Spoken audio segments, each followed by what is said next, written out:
It's the Orioles on Masson. It is warm, but it is a wonderful day for baseball on Father's Day 2018 as the Orioles take on the Miami Marlins. Today, it's the finale in this three-game weekend interleague series. And hi, everyone. I'm Jim Hunter. For all the dads in Birdland, very happy Father's Day. We hope you enjoy a wonderful day with your families. Now, for the Orioles, they're looking to snap their 9-game losing streak, and they've lost 11 in a row at home. And they're hoping that yesterday's 11 base hits will lead to the team breaking out of the slump.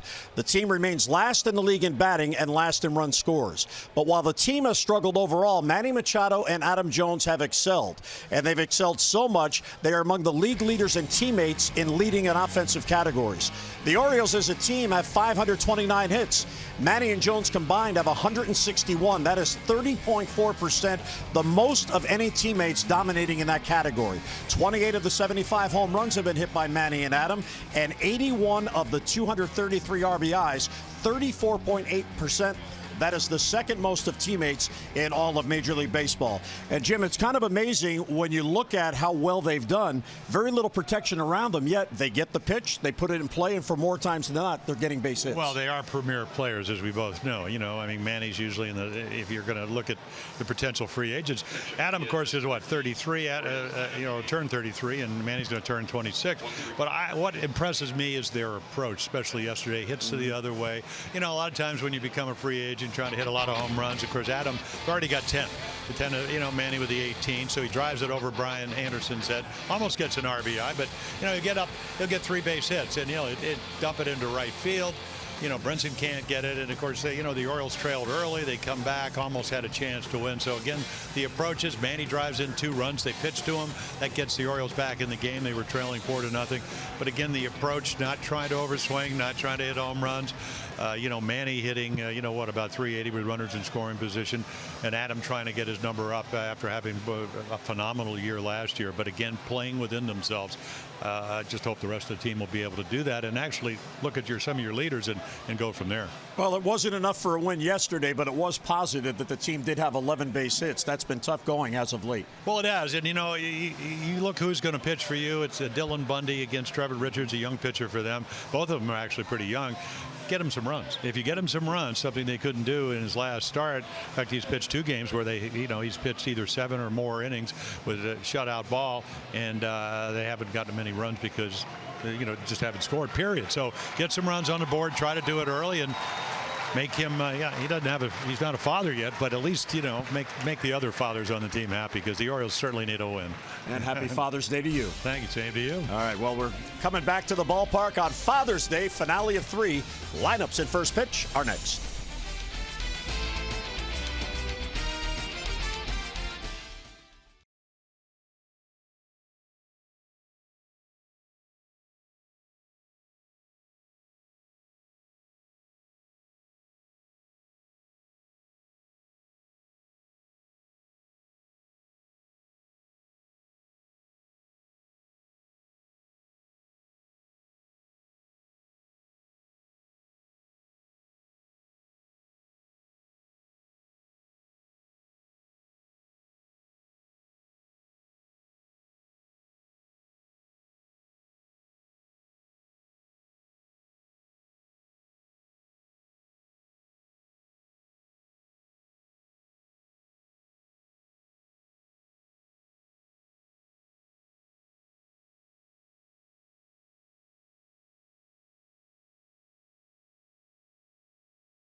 West. Low fares with nothing to hide. That's transparency.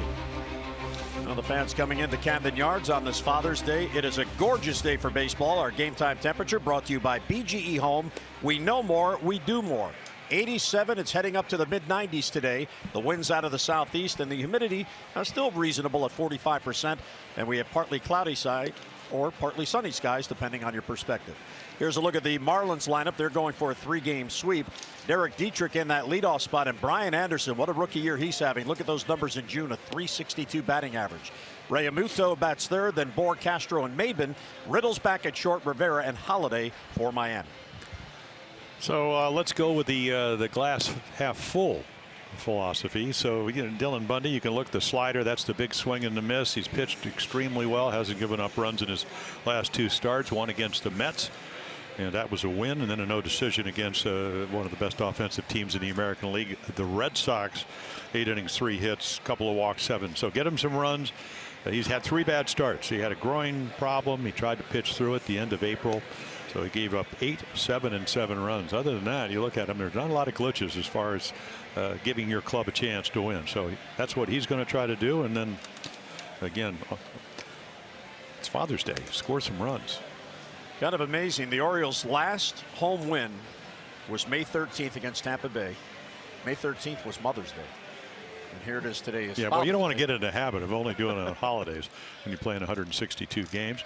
Danny Valencia is going to get the day off, at least initially. Sitting next to Buck Showalter. He's one of the Orioles' hottest hitters. Yeah, Danny getting a day off to rest up. Some overnight feedings, we understand, with their new baby. So here is Derek Dietrich, who yesterday on the first pitch of the game doubled. And he would come around to score as the Marlins got a quick lead. Let's see what Bundy gives him here. And it's inside, 1-0. Dietrich has been on a tear since May 31st. He's batting .370. That's what you like in a leadoff man, Jim, getting on base. Yeah, a couple of home runs, and I think Dylan wants to get that inside corner. I mean, I just kind of casually talking to him on Friday, first game of the series. He said, yeah, I mean, he had this scouting report, at least how he wanted to try to pitch, and so there's a changeup and a fastball count, and he didn't want to go 3-0, but you know, Dylan knows as well as anybody, you know where you'd like to pitch, but when you warm up, sometimes you don't have everything working, so you got to, you know, maybe on the fly make some adjustments, and he's certainly capable of doing that. You know, he's got 4 pitches. The slider really is probably the pitch of choice against the righties. Changeup, maybe the pitch to the lefties. Well, back in the count on the foul ball, so 3-2 on Dietrich. Yeah, I was kind of looking at there's a site called Texas Leaguer FX where there are a lot of sites where you can go in and get the velocity and type of pitches, and he's a strike thrower. But the average fastball is actually below the major league average, but he moves it around so well, and he can add and subtract with it. Very successful. And there's the changeup, and pretty good take right there. Well, that's how well he's seen the ball since May 31st. Hard to get him out. Leadoff walk. Take a look at the defense. Mancini, Jones, and Gentry, Peterson, Machado, Scope, Joseph over at first. Corbin. Yep, Corbin Joseph, not Caleb. He's down at AAA Norfolk, and then Austin Wins. It was going to be Chance Cisco, but he's a late scratch. So Austin Wins back-to-back games gets to play. Here is one of the candidates, at least so far, for Rookie of the Year in the National League, Brian Anderson. Took an 0 for 3 yesterday, but he did score a run. He got on a walk. First ball swinging to center field. Adam Jones there. And on 1 pitch, 1 down, Dietrich back to first.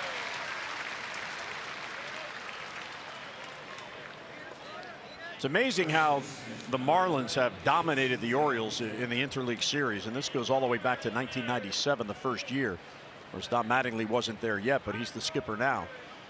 But the Marlins are 22-7 all time against the Orioles, and today they're going for their 4th 3-game Interleague Series sweep. Never here though. Yeah, the last one in Miami. Yeah, back in June of 2009, and that would have been the old ballpark.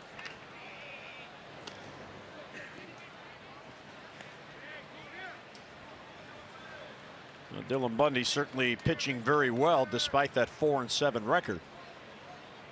And as Jim mentioned the other day, talking about the run support, When you get him 17 runs in one game, it skews the average. So his average is 4.73, but 17 runs came in one game. Well, we talked about the 3 bad games in April, but until then, in his first 7 start, they scored 12 runs. So very hard, and the Orioles had a very difficult schedule early on. Breaking ball stayed inside. That was a good pitch. A little backup, and we'll see what the strikes are. Chris Conroy will be the home plate umpire, and every umpire has a different strike zone. Some will give you maybe just a ball off the corner. Some you can see wind go in right there, and he throws it right to the glove. See, so there's the addition at 93. Average, he'll throw it in there 91. Try to make a good pitch. Occasional 2-seam fastball. Well, Wins is certainly getting more comfortable with the pitching staff. When he joined the Orioles in New York and he caught Alex Cobb in game action, first time he ever caught him. So he's certainly getting more comfortable now with these pitchers. Late swing and he fouled it off. Wow. Look out, Wayne Kirby.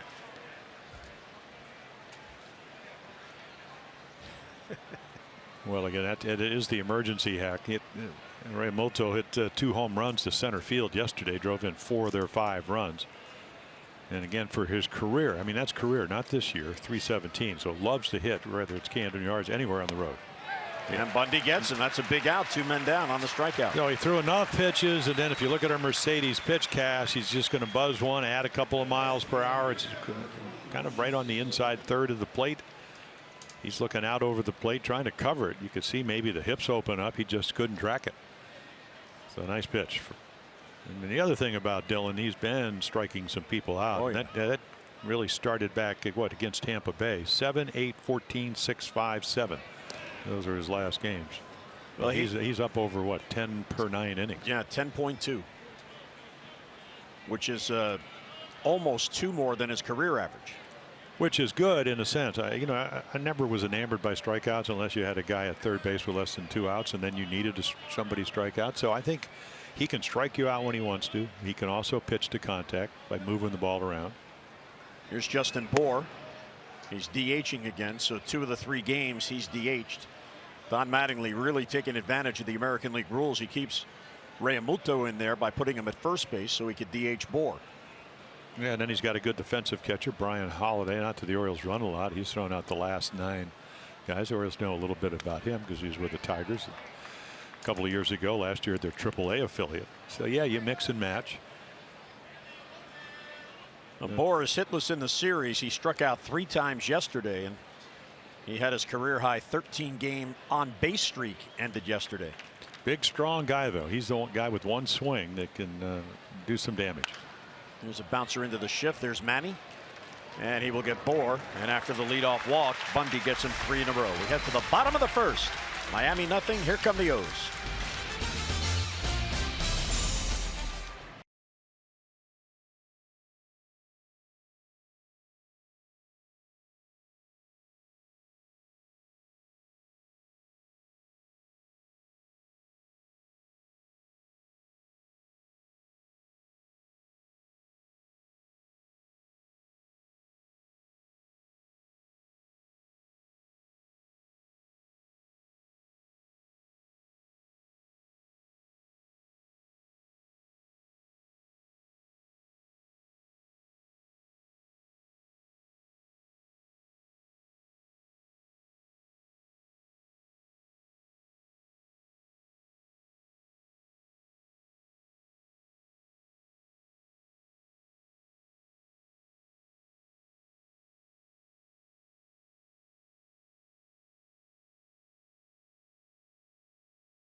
His dad and his grandfather That's a cool picture. And there's Buck now, a grandfather himself. There's his grandson Winston on the Orioles bench, and there's the family, daughter Allison, son-in-law, of course, Angela, and Winston.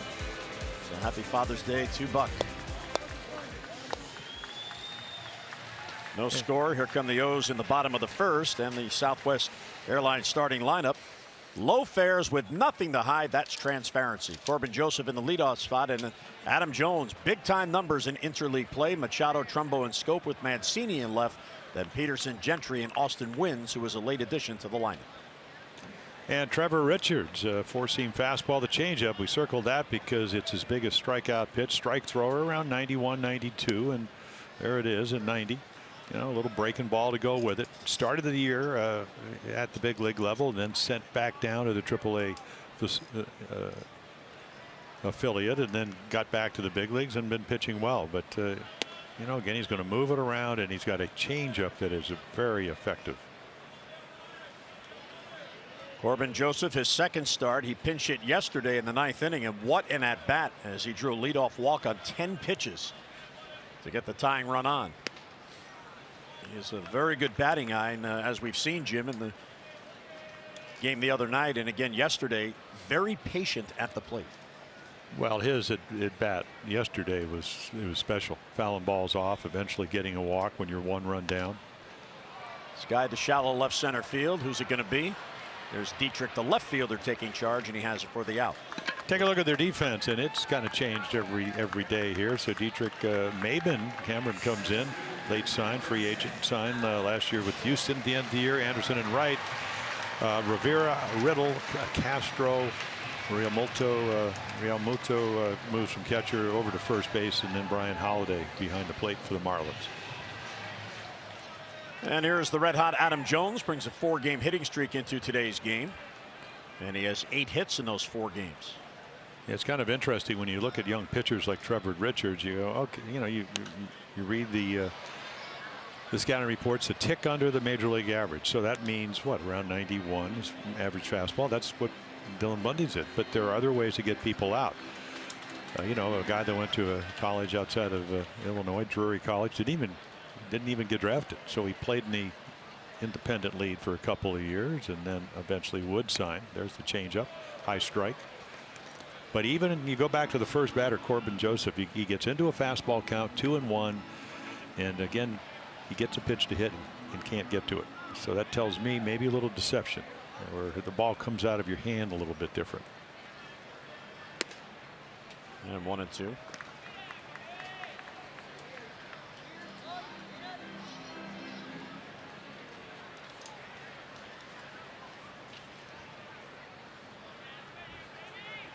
And the 1-2 is pulled foul. Well, Adam is on some kind of a tear with 80 base hits.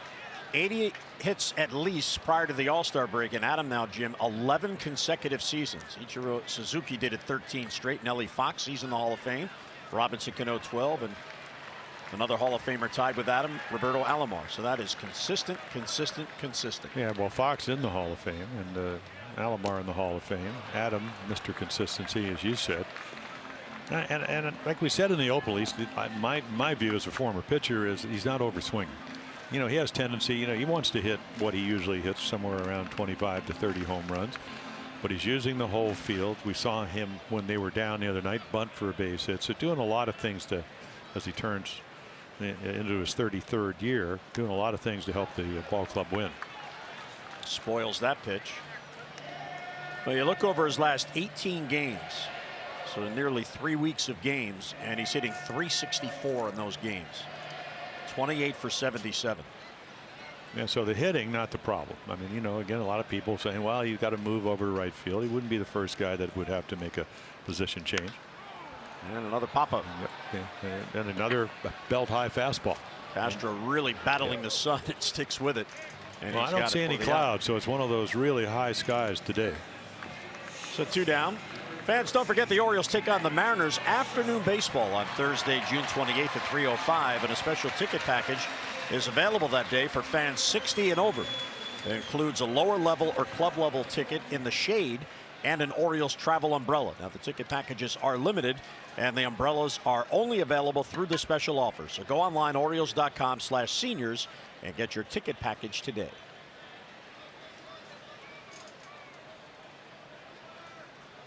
Pretty much straight up defense, as you saw against Manny. First ball swinging, he pops it up. Realmuto at first. And he's got it. So the Orioles on 3 pop-ups go 3 up, 3 down in the first.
DeGrom, who's pitching well, but they never get him any runs. Verlander, who's reinvented himself. And first Oriole to have 4 starts of 7 shutout or plus shutout innings before the end of June since the kid here back Jim in Palmer. 1978.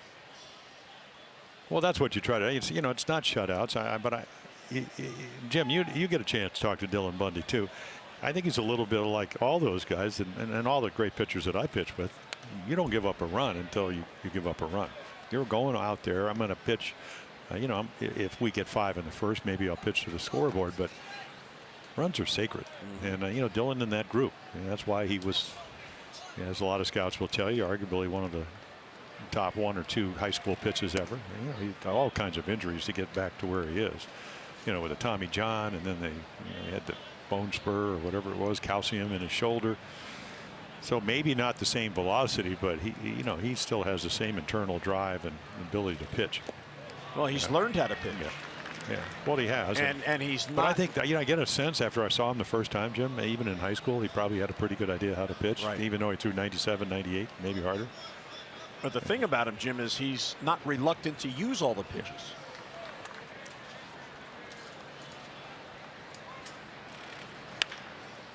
There's a sharply hit ball to Peterson. Plays a tough in-between hop and gets his man. Peterson, pretty good arm over there, 1 down. So Castro is retired. Yeah, well, he can play all over too, and starting all of a sudden had, you know, end up playing. Jay's got to play the other day against Chris Sale, lefty versus lefty, and actually put some great at bats together. So it's going to be interesting to see him as this day progresses.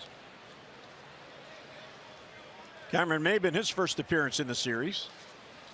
He's not getting as much playing time as he had hoped because of the emergence of Lewis Brinson, who is the future for Miami in center field. But Cameron Maben, a very talented 4th outfielder. Well, former #1 draft choice. You go all the way back to the Tigers, and you know what, 2005 first round, 10th pick. Never hit a lot of home runs, but you know, could steal bases. One year he stole 40 bases. Last year, we started the year with the Angels. We saw him early, had some leg problems, and then he got traded to the Houston. Actually, got a World Series ring with the Astros. First thing he did, send it down to his dad in North Carolina. Asheville, North Carolina, which is a beautiful area, that state. He said his dad was the guy that kind of, I mean, it's Father's Day today. He said he kind of pushed him and gave him all the opportunities. He said, but he's a rather large man. So, well, I guess he put, when Cameron ordered it, he said it came. He got it in the mail. He wasn't there when they gave him away. Actually, we were there early in the year.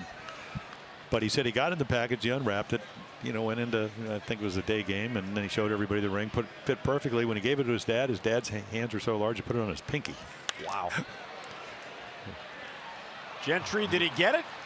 No, he did not. He trapped it. So yeah, he played it to the point, though, where if I'm going to, and he got a good jump on it, but it's hit very hard, I'm going to play it, so I'm going to catch it. As it turns out, he traps it, but you could see almost like a catcher trying to block it. He wasn't going to let it get by him. So maybe the first base hit for Miami, their second base runner. And here's JT Riddle is having a pretty good series, 3 out of 7. Yeah, you watch this kid, pretty good shortstop, made some nice plays yesterday.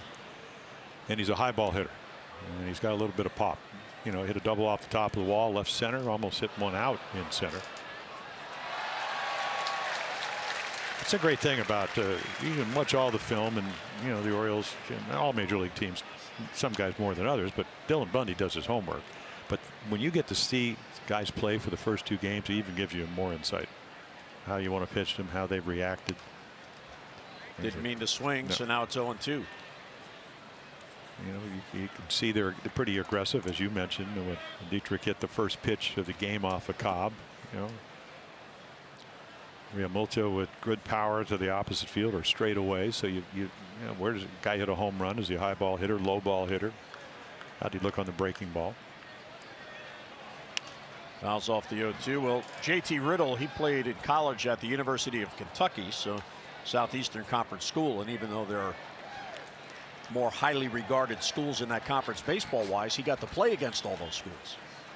LSU and schools like that have elite programs. Well, I knew this would come in Florida. handy, and we'll get to it as JT hits here. But in the draft, there were 1,214 players drafted in the Major League Draft this year, and the university that had the most, Jim, was Kentucky. 13 players in this draft came out of the University of Kentucky. Apparently, Bundy was just called for a balk. There's a line drive to right field. Gentry in on it this time. He makes the grab. They said he dropped it on the transfer. Brian Honora right on that. So nicely done, and 2 down. Yeah, a little change up, so that'll speed the bat up, and yep, he caught it, and right there trying to take it out. So nice play.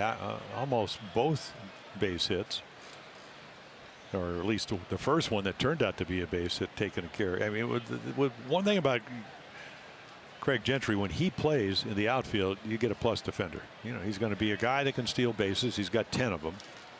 He's been hitting well as of late. So Riddle comes out of a program you don't think is good, but 13 Kentucky players, the most of any college this year, drafted out of the University of Kentucky.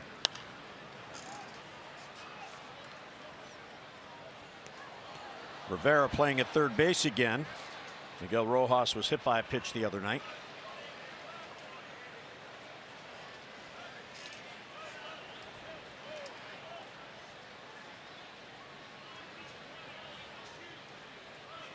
So a runner at second and 2 down now. He did advance Maben on a balk.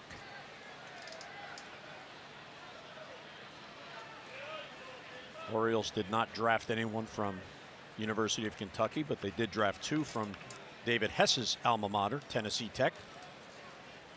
Yeah, Texas Tech had 11. The University of Arkansas Fayetteville had 11. Wichita State had 11. The Orioles' third pick was from Arkansas, Blaine Knight. Wins out to the mound. He and Bundy having trouble coming together on a sign. And that's important. You only get 6 trips. That's one of the new rules in 2018, whether it's managers or catchers or infielders or whatever. But when you're not scoring runs and you have a runner in scoring position, and the one thing about Dylan Bundy, year in and year out, he is very efficient. 190 with runners in scoring position, and the league average is usually in the 250 range. Maben takes off, swing and a miss, and there's a steal. He got a huge jump on Bundy. And it does move him up, and you know, of course, Wynn's a good defensive guy. So if you're going to bury a breaking ball, maybe it'll get away. We told you he stole 40 his first year in the big leagues. And you saw in that replay, Dillon never looked at him, and maybe it picked that up, and he took off. And the 0-2 check swing, and he went too far. That's a strike 3. Wynns will throw the first just in case, and they record the out. Mid-second, no score.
Looking for a win.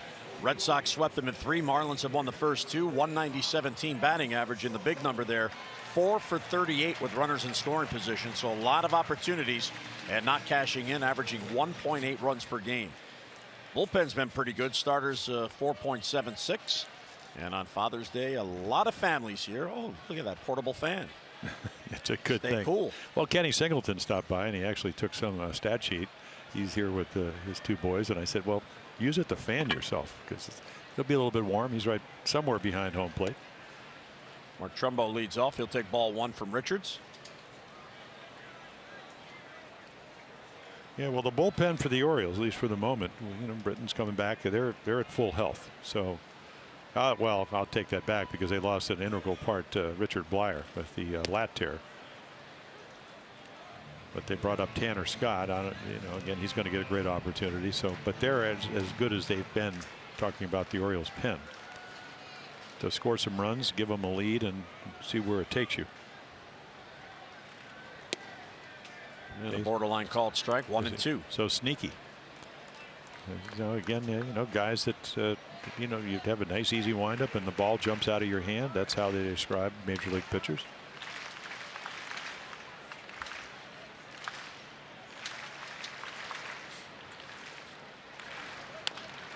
And a bouncer foul. Yeah, I think you give anybody credit that, you know, you don't get drafted in college. You go to a small college outside of St. Louis, and then you go play with the Gateway Grizzlies in the Frontier League about 40 miles from your house. He said, I just wanted to keep pitching. And then they, you know, after 2 years, you know, not knockout numbers, but 9 wins, 9 losses, 3.30 ERA, pitched well. He ends up signing with the Marlins. Next thing you know, you're in the big leagues trying to compete. Well, what's interesting about that school he attended, Drury University in Springfield, Missouri, he's one of only 6 alums of that school to play in the big leagues, but there's one very notable alumni, and that's Bill Verdon, who played 12 years as a player in the big leagues and then managed for 13. And there you go.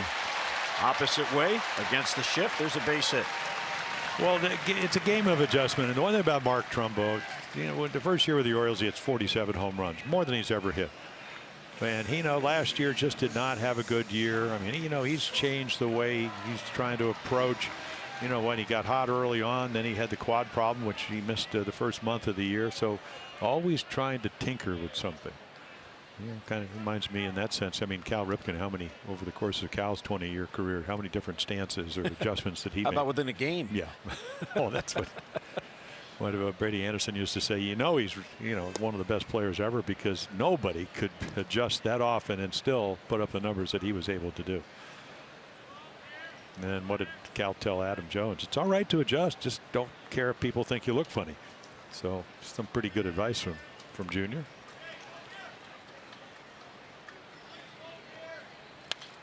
Scope trying to go the other way, fouls it back. Jonathan, tough homestand, 2 for 19, and over a longer stretch, he is just 3 for his last 37. And then he got another one. Yesterday he, hits the home run, works the count to 3-1, so that kind of changes everything for him. And Scopey, 9 for 66. That's going last home run till only a second home run since May 16th. But he got all of it. Here it is yesterday. Well, a lot of times, do you get a good pitch to hit? Do you trace it? Do you follow it? And he did. 3-1. He's looking fastball. Got it. He hit it a long way. And all he's trying to do is hit the ball hard somewhere. And he just put a perfect swing on it. 2-1 the count on him. Hard hit ball. Base hit down the line. Past the dive of Rivera. It's in front of Trumbo. He'll get to third and be held there by Bobby Dickerson. So Jonathan Scope with a double, and here come the O's in the second. Yeah, see, Jonathan's very aware that to be a good hitter, you have to know, there's a term in baseball, barreling the ball. You got to know where the barrel is. And he has had a problem. Watch how quick that ball gets. I mean, that's not a bad pitch. It ends up to be a double. Look how quickly the bat head gets to the ball. It's up to trademark a little bit. So again, I would imagine it's 88. Yeah, that's the league average. It's not one of those 100-mile-per-hour line drives we see all the time, or even the ground balls. But the quickness of knowing where the bat head is and barreling up the ball is something that he's been searching for. So an RBI chance for Trey Mancini, and these situations have been a struggle for Trey this year. He's batting .082 with runners in scoring position. And he is certainly a much better hitter than that. The season average at .223. He's 0 for his last 8, 2 for 20 on the homestand. He has just 1 home run and 1 RBI in his last 72 at-bats. Yeah, there's the changeup, and waited and waited and waited. Richards is 25 years old. Made his major league debut on April the 2nd. He didn't spend a lot of time in the minors. It's his 3rd pro season. Only 44 games in the minor leagues. Wow. Borderline call, and Mancini does not agree. Well, I don't usually try to complain up here unless it's rather obvious, but this is not a pitch that Bundy got. That ball's off the plate, and you can see even in our pitch cast it's off the plate. So okay, if you're going to give it to him, give it to both pitchers. But he'd much rather be hitting 2-1 than 1-2. And he's down on strikes on the high fastball. So Mancini upset at the strike 2 call. Well, but that again, he's just not seeing the ball. He's so anxious. He wants to do well. Last year, got off to a great start. Ended up hitting .340 with runners in scoring position. I mean, just one of those monster years. First year, in ball, professional ball, at the major league level. There's Jace Peterson, who gets a start at third base today. Of course, Jace knows a lot about the Marlins, a former Atlanta Brave. They're in the same division in the NL East. Throw behind the runner, and Scope just does get back in. Yeah, young ball club, learning. As we mentioned, of course, the Orioles have a great coaching staff. They have a veteran coaching staff, and if you're Don Mattingly, who was one of, with 9 straight Gold Gloves, you just look around. Juan Nieves, the pitching coach, and you're trying to cut down leads. You're trying to pick people off. You're trying to do all kinds of stuff just to, try to sometimes just get out of innings. Upstairs with that pitch. But what an opportunity if you're a young Marlin in that organization. Chance to come to the big leagues and not only play for them, but also get to play some of the better teams and see, what you need to do to stay at the same level. Bounce foul, so 1-1 the count. And Richards, right-handed pitcher. I mean, it's a brief sample size, only 7 starts, but he's a reverse split guy. Right-handers batting .265, lefties just .217. But the one number, and we've already seen it, that it went down. Runners in scoring position. When you get in a jam, clutch, 3 for 22. Now make it 23 for 23 because of the Mancini strikeout. So maybe the game doesn't speed up for him. And right there, you give up on that fastball. And so a little late move. You don't maybe pick it up as well. There are the career numbers against the Marlins. The Orioles trying to get the lead here. You're in at third, and the infield's back. I mean, any ground ball with only 1 out, it's going to get a run in. Now, you'd love to get more than that. Here's a chopper foul, I think. Now, finally, they call foul ball. And the call came from the first base umpire, not the home plate umpire. Players really didn't know what to do there. That's Brian O'Nora down at first. Well, did the ball hit the bat twice? You know, a lot of times balls at home plate, you know, around the feet of the hitter or whatever. So take a look. It's a changeup down and away. Yeah, hit the bat twice. And Brian O'Nora down at first base saw it. Home plate umpire Chris Conroy apparently didn't see that.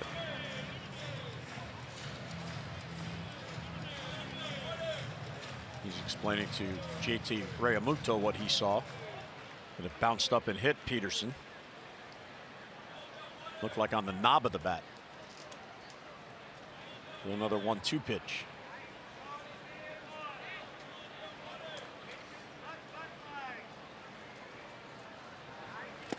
That's a good take. Well, he got to see 2 changeups in a row. Made a nice adjustment.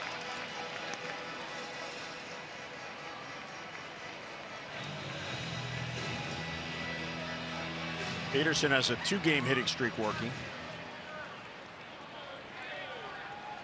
He has 3 hits in his last 5 games.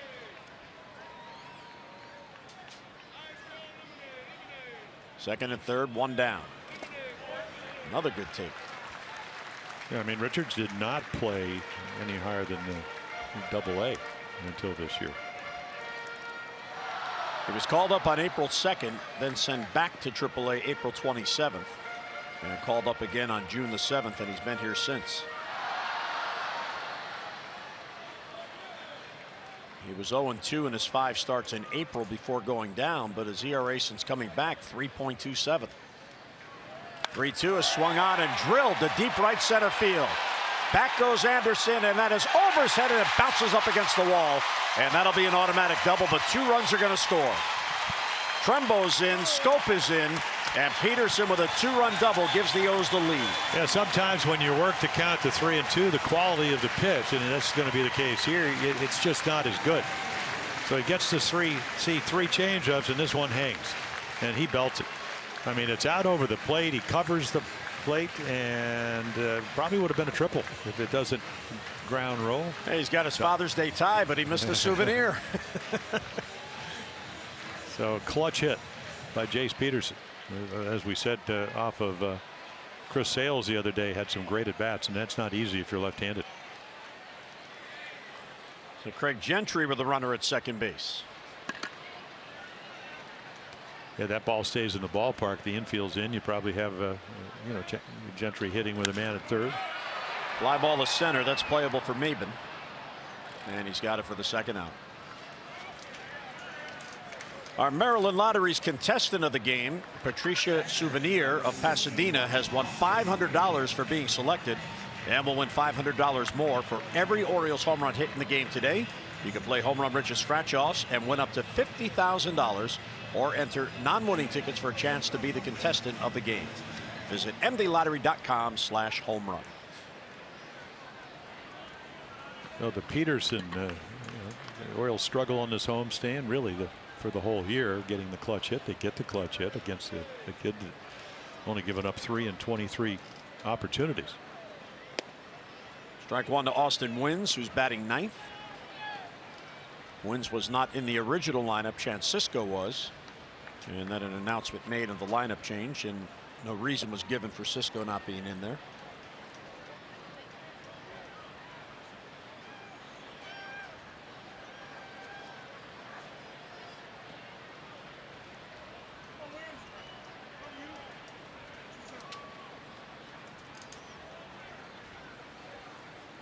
A big run out there if they can get it in here with 2 down.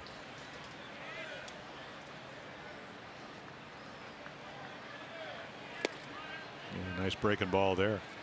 Yeah, what we've seen Austin Wynns do, and he did it yesterday, he'll take the ball the other way, slice to a single into right field.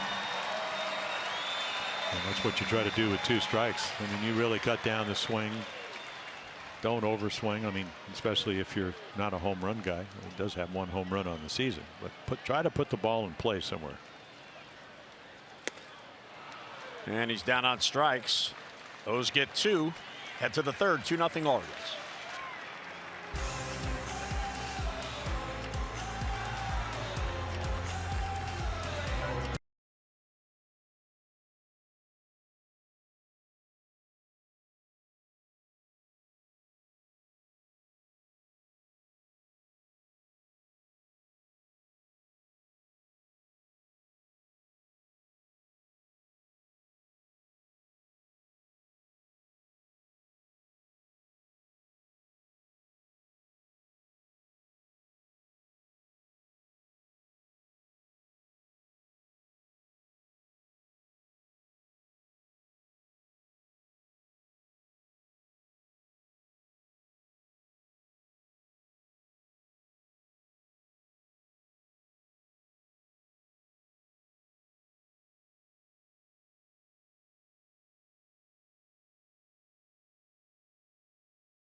No better time to act than today. PNC make today the day. And how about the season for Zach Jarrett?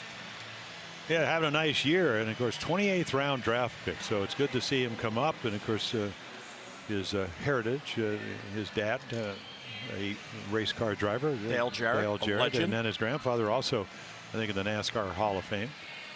So he's racing his way to the big leagues, right? It's kind of maybe Double-A, hopefully next. So again, 28th round draft choice. You get the chance to play, probably living out his dream, and then having a nice year. Congratulations. Well, he went right to Aberdeen last year after being drafted. Now at Delmarva, and making an all-star team. Well, with Jarrett and Ryan McKenna, a couple of good young outfielders having big years. McKenna's already at Frederick. This is Brian Holiday leading off. 1-1 the count. Number 9 batter. Dietrich and Anderson follow against Bundy. Yeah, so they, he played for the Tigers and then Texas, Boston briefly last year. A little bit for the Tigers, but mostly at their AAA affiliate Toledo. He had 9 home runs. Ball right on the corner. With his defensive ability, he'll always find a job as a backup.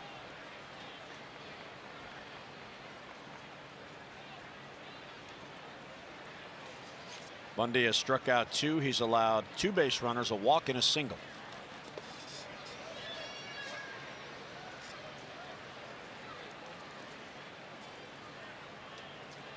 Bundy making his 15th start. He has 9 quality starts in his first 14. And he's had 4 consecutive quality starts. But despite that, he's only gone 2-1. Fly ball to right. That's playable for Gentry. And 1 down here in the Marlins 3rd inning. The Orioles are hosting the Mariners Monday, June 25th through Thursday, June 28th. And in that Monday game, the first 25,000 fans 15 and over receive a Buck Snowalter snow globe as we celebrate halfway to Christmas right here at Oriole Park. Go online, Orioles.com, for your tickets. And come on out to that series. The Mariners are playing great baseball.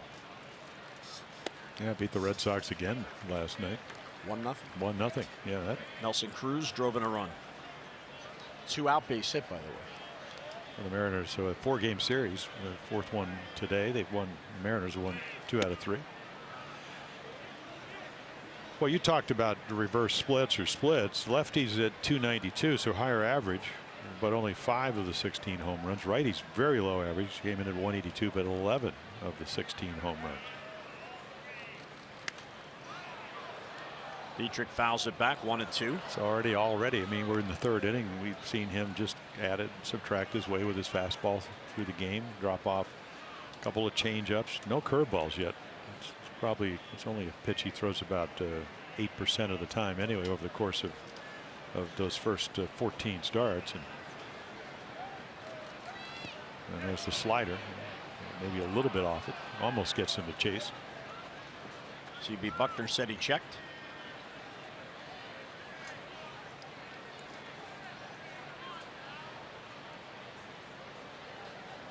Very warm day on the field.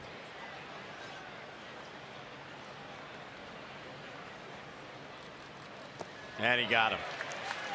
Yeah, there's the changeup, and it was a good one. Sometimes it's not about the location, it's about the arm speed, and can you sell it? He's looking fastball, and boy, you read the arm, and then same speed. You can see him split his fingers, so it's like kind of a little split changeup, and it tumbles. Looks like he's been working with Kevin Gausman a little bit. Very effective. Oh, that's how. I mean, because if you throw a straight change down and in, that's kind of where the power is. But the ball went down enough, swung right over it. 3rd strikeout, 2 down. Here's Brian Anderson.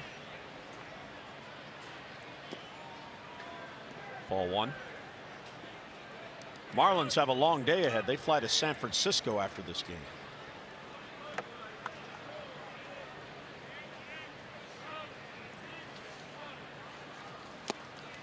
Many of the players were saying, well, that's okay. It was a night game Friday here, then a 4 o'clock game yesterday, and a 1 o'clock game today.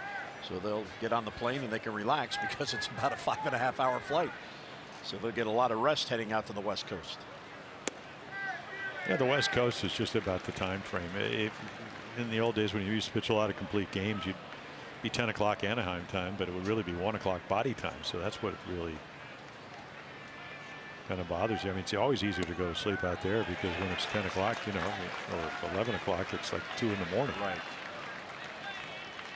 So take a look at this strikeouts by pitch type, and again the slider, the predominant. In fact, he's up with the league leaders as far as striking people out with his slider. It's been that good. Strike 3 called, and Bundy, a shutdown inning. Mid-3rd, 2-0 O's.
The day.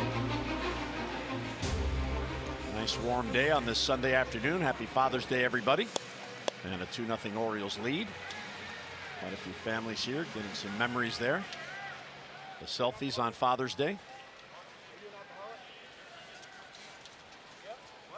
And Trevor Richards back to work. He allowed 2 runs on 3 hits in the second inning. Here's Corbin Joseph for his second at bat. And a strike.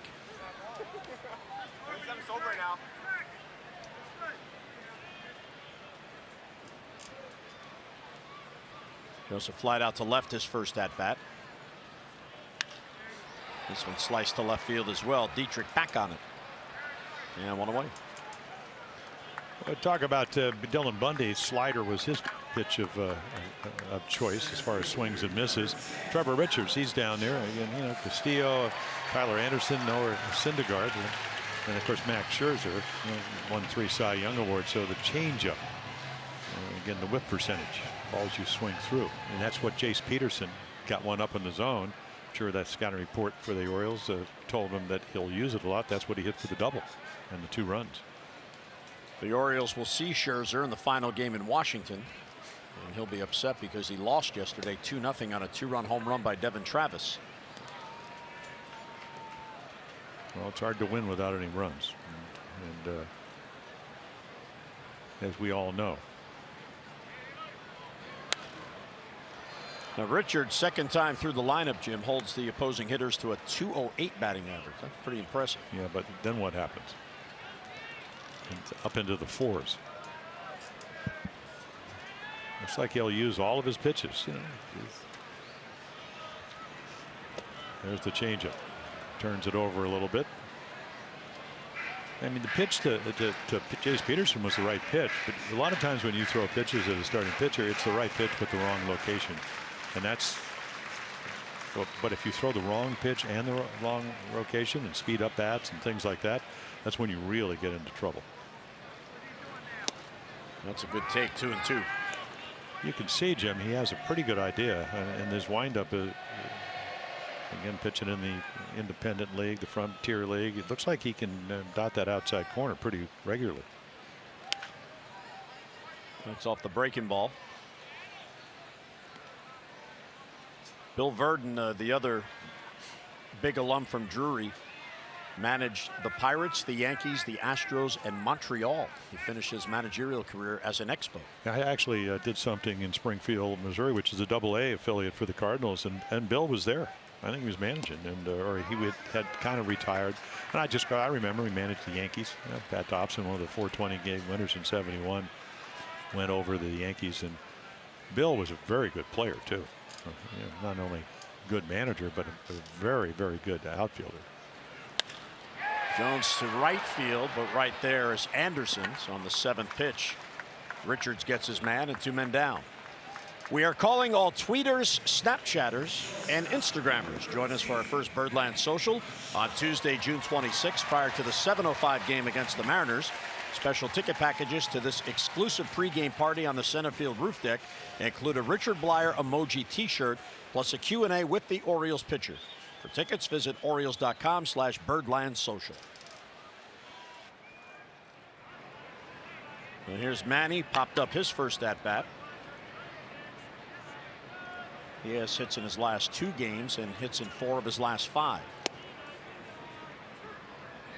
And with so many hitters in the lineup not hitting, it's amazing that he's still producing, because the other teams in those meetings, they tell their pitchers, don't let this guy beat you, and he gets another base hit by going with the pitch. Well, he can hit 450 doing that, because he can do it. He's got one of the best swings in baseball, because it's level, it's through the ball, tremendous power to all fields. And when he's willing, and we saw him do it yesterday, he's willing to do that, he is one tough out. Well, you got to give Manny credit, because he wasn't happy with his swing, even though he was still in the top 10 in batting, and he had the early session with Scott Coolball yesterday working on what? That. Going to right field. So the coaches had the ability to help, and Manny was willing to take it and take the advice. Well, I mean, look at Trumbo. His stance is a little bit closed. He's closed it off a little bit, trying to keep the legs. Yeah, he had the quad early, then he had the knee problem in 5 games in Chicago. and that's his back leg. Yeah, he's batting 154 since returning to the lineup with that knee injury. And coming, you know, he comes out of his swing a little bit, so trying to. It's just so many ways. When Kenny Singleton stopped by, and who is a terrific player, and almost won the MVP in what, 77, I think, and then 79 he was like 7th or 8th. I think he was 2nd in 77. He goes, you always want to look at films when you're going well, because that's what you want to try to get back to. And then of course you do kind of compare them when you're struggling. What am I doing? I mean, one year I got on one of those rolls where you know, over 30 scoreless innings, and then you give up some runs and you're checking film, and it was grip pressure, and that plays a big part too. Trumbo didn't chase, and a nice block there by Holiday. I thought Buck Showalter put it pretty well, whether it's Mark Trumbo or Jonathan Scope or Trey Mancini. You put the work in, but there's a process, and it just doesn't happen overnight. You might have one good at bat, you know, maybe the next day it's 2, or maybe you have 3. You don't get lucky, hit balls right at people. But you got to trust the plan. 1-2 on Trumbo, 2 down. Fights off another good pitch. Yeah, I just kind of look if he's staying through the ball, and the Red Sox have really good pitching, so they can make it look pretty bad, especially the back end of their bullpen, all throwing 97 to 100. But when he comes out of his swing, he can't hit the low pitch, and he's done a better job in this series. Double off the wall the other day, so all of a sudden it looks like maybe gaining some confidence. Manny runs. Pitch is swung on and lifted at deep left center field. That ball has a chance. Back on it, Dietrich, and at the wall, it's off his glove, and it's in play. Machado is going to score, and on at second is Mark Trumbo. That looked like Dietrich thought he was going to hit the wall, and he didn't. Well, you know, interleague play, you come to new parks, and it's a bright day. You can see the glasses. This ball's hit. This is. You're a good outfielder, you're going to catch this if you play it left, but you got to know where you are, and he's very tentative. I mean, he jumps way before the wall. He's trying to find out where it is, and he doesn't know when he's going to hit it, but he's not, what, about 2 feet away. Again, not an easy play, but he gets him in. So the Orioles 3-run lead thanks to and I assume they scored that a double. And wait for the scoring, but the Orioles get a 3rd run, and that's a 2-out run coming in. So here is Jonathan Scope. Scope with a base hit to set up a rally in the 2nd inning. Yeah, double down the line. Took a fastball inside, really inside quarter of the plate. Just put a good swing on it.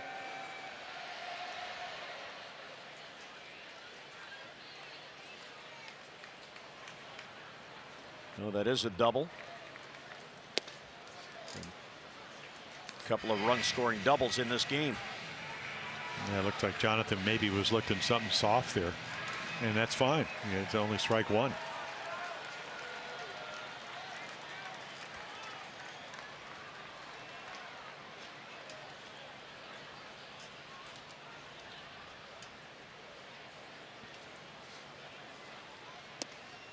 And it's outside. Isn't it amazing when you you look back here? I mean, you know, Manny set the tone, and if you're Jonathan Scope, I mean, they're buddies. They came up through the minor leagues, and you see Manny start this inning off with a nice crisp line drive to right field. That's all you need to do here. You hit the same ball, if you get the same pitch to hit, and you put the same approach, it'll be 4-0. And what we've seen in the last 2 games, he's actually walked, and Jonathan Scope doesn't walk a lot. So trying to be more patient and trying not to overswing. I guess the frustrating thing is that Scott Coolbaugh's been telling them that since they struggled in the hitting instructor since early April. Sometimes it takes a while to settle in. Now Richards, the pitch count mounting, 20 pitches this inning. He had 25 last inning. And there's a walk. So the inning continues on this hot day. Jonathan with his double in the 2nd. It's the first time he has hits in back-to-back games since the beginning of June. He hit 3 in a row beginning June 1st. So that's good to see. Orioles will lose the DH on the road trip. They play 3 in Washington beginning Tuesday and then go to Atlanta for 3. Juan Nieves out for a chat.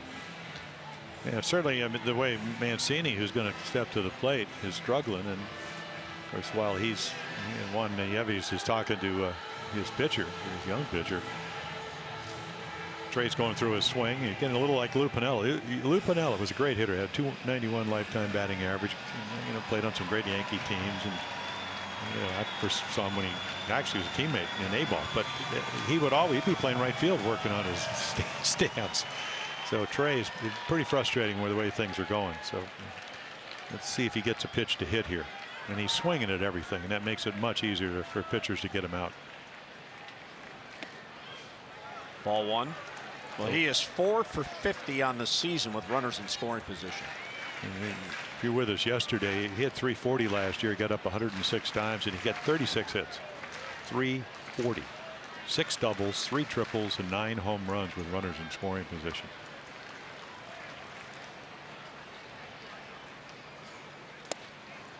Throw behind the runner, and Trumbo gets back in. I don't know if he called that a ball or a strike. If he called it a ball, he took that right away from him coming up and doing what he's doing, because that pitch was right around the knees. And again, if you're Chris Conroy, the home plate umpire, no way that you could determine whether it was a ball, or you really determine whether it was a strike, because he came right up in front of you. So know what you want to hit here. And you just look for anything. All 3. So despite his struggles, very patient here.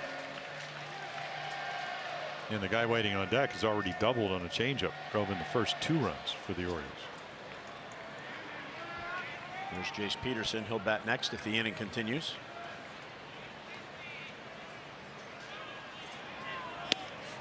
And a strike on the inside corner, but a borderline pitch, so he took it.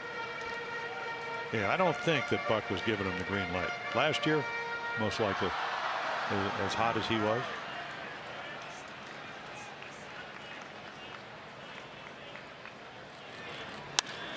And a base hit for Mancini. He comes through with 2 men down. Trumbo will easily score. Flying to third is Scope. Trey Mancini finally breaks out of it, and it's a 4-0 Oriole lead. Boy, how many times did we see that last year? Get a good pitch to hit, right back up the middle, hits it hard, doesn't hit it to the second base side of second base. Otherwise, Castro would have been standing there, and then all of a sudden, so foot down. He's trying to hit the back of the ball, and he's looking right at the back of the ball when he hits it back up the middle. So 108-mile-per-hour ground ball. That'll get it done. And Scope hustles all the way to third. Richards has thrown 4 wild pitches in his first 7 big league starts. So the Orioles with a 4-0 lead. And it all started with a 2-out base hit by Manny Machado. And Peterson takes a strike. There's Merandy Gonzalez getting loose. It just recently called up. 9-man bullpen. Hardly any room to sit out there. Not the type of day you're looking for shade if you're in the bullpen. Foul the other way, 0-2 on Jace. Richards' his 3rd pro season, coming off a win last Tuesday against San Francisco, and that was his first major league win. He held the Giants to 1 run over 6 strong innings. He's another one. You kind of couple him with a lot of the Orioles starters. They came in getting him 2.86 runs per game. You've got to be pretty good to win ball games. You may pitch well. Hopefully, with that kind of run support, a no decision would be success. I was talking to Jace Peterson a couple of days ago. I said, boy, they had some great at-bats against Chris Sale, and that's not easy to do. He said, well, because I said, what I remember you saying that when you came to the Orioles, the one thing you do is control the strike zone. He said, well, I wasn't doing that, and I needed to go back into the cage and really kind of get my swing a little bit shorter. That is a foul ball. And try to work on things, and because what I was doing wasn't working. And the great thing about being a hitter, and you can do it to more of an extent than as a pitcher because you can only throw so many pitches, is that you know, you got Howie Clark, the assistant hitting coach. You got Scott Coolby. They're there. They'll stay as late as you want or come as early as you want to help you get back to where you want to be. But it's a lot of times it has to be up to you. You want to do the work because they're there.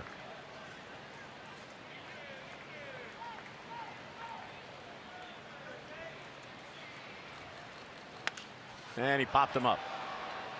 Shallow left center field, but Mabin's there. And the center fielder has it for the out. So the Orioles get 2 more for a 4-0 lead. Brooksy's at the game. Mr. Oriole. His high school all-star game follows. Hi, how are you?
The 37th annual Brooks Robinson High School All-Star Game were honored on the field.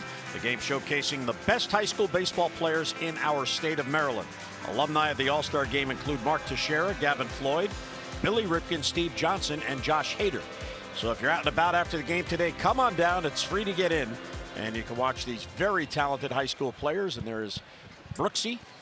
Well, I just called him. I just called him, and you know he can't wave to the crowd. And his coordinated 16 straight Gold Gloves and answer his phone. So I'm sure he'll get back to me because he usually does. But it takes a while sometimes. First pitch, 1 out. And of course, Brooksy could do it all. Oh, could he ever? Well, he could hit home runs. I mean, he could, you know, again, the 16 Gold Gloves, MVP, 1964, year before I got here. Make all the plays with a smile on his face.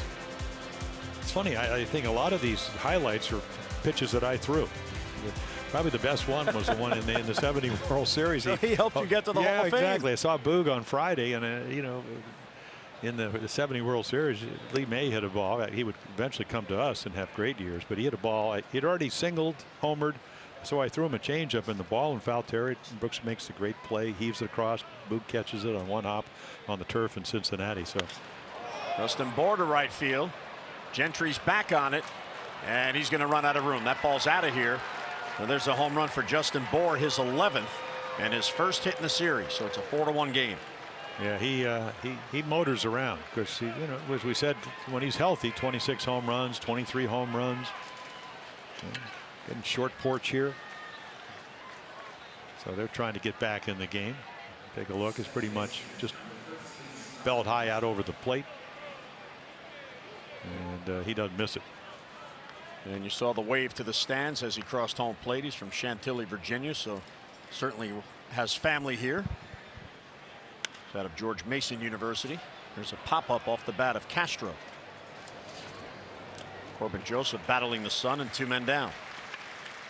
Now the Birds are hosting the Angels June 29th through July the 1st, and on Saturday, June 30th, a fan favorite is back, one of Jim Palmer's favorites. The first 35,000 fans 15 and over receive a Birdland Hawaiian shirt. And there it is. There's this year's version. For your tickets, Orioles.com.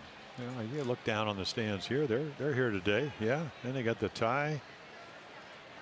floppy hat. That looked like the Mother's Day hat from a couple of years ago. Today is good. It's a good day for the floppy hat, the Hawaiian shirt. It's Father's Day, so if you want to look more officious, you know, you wear the tie. I think that's a word. It is now. It's a Hall of Fame word.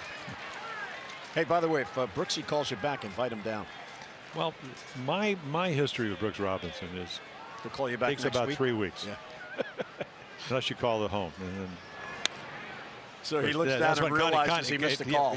Well, I don't take it personally. No, it's just. But Connie will go, Jimmy called.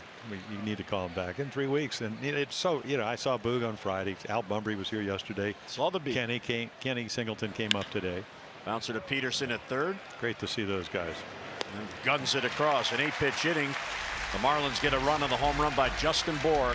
Brooks Robinson, Orioles royalty in the house.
RAV4 Toyota, what drives you? Visit buyatoyota.com for great deals. And there's the Brooksy statue in Legends Park, out beyond left center field above the bullpens. Number 5, never to be worn again by an Oriole.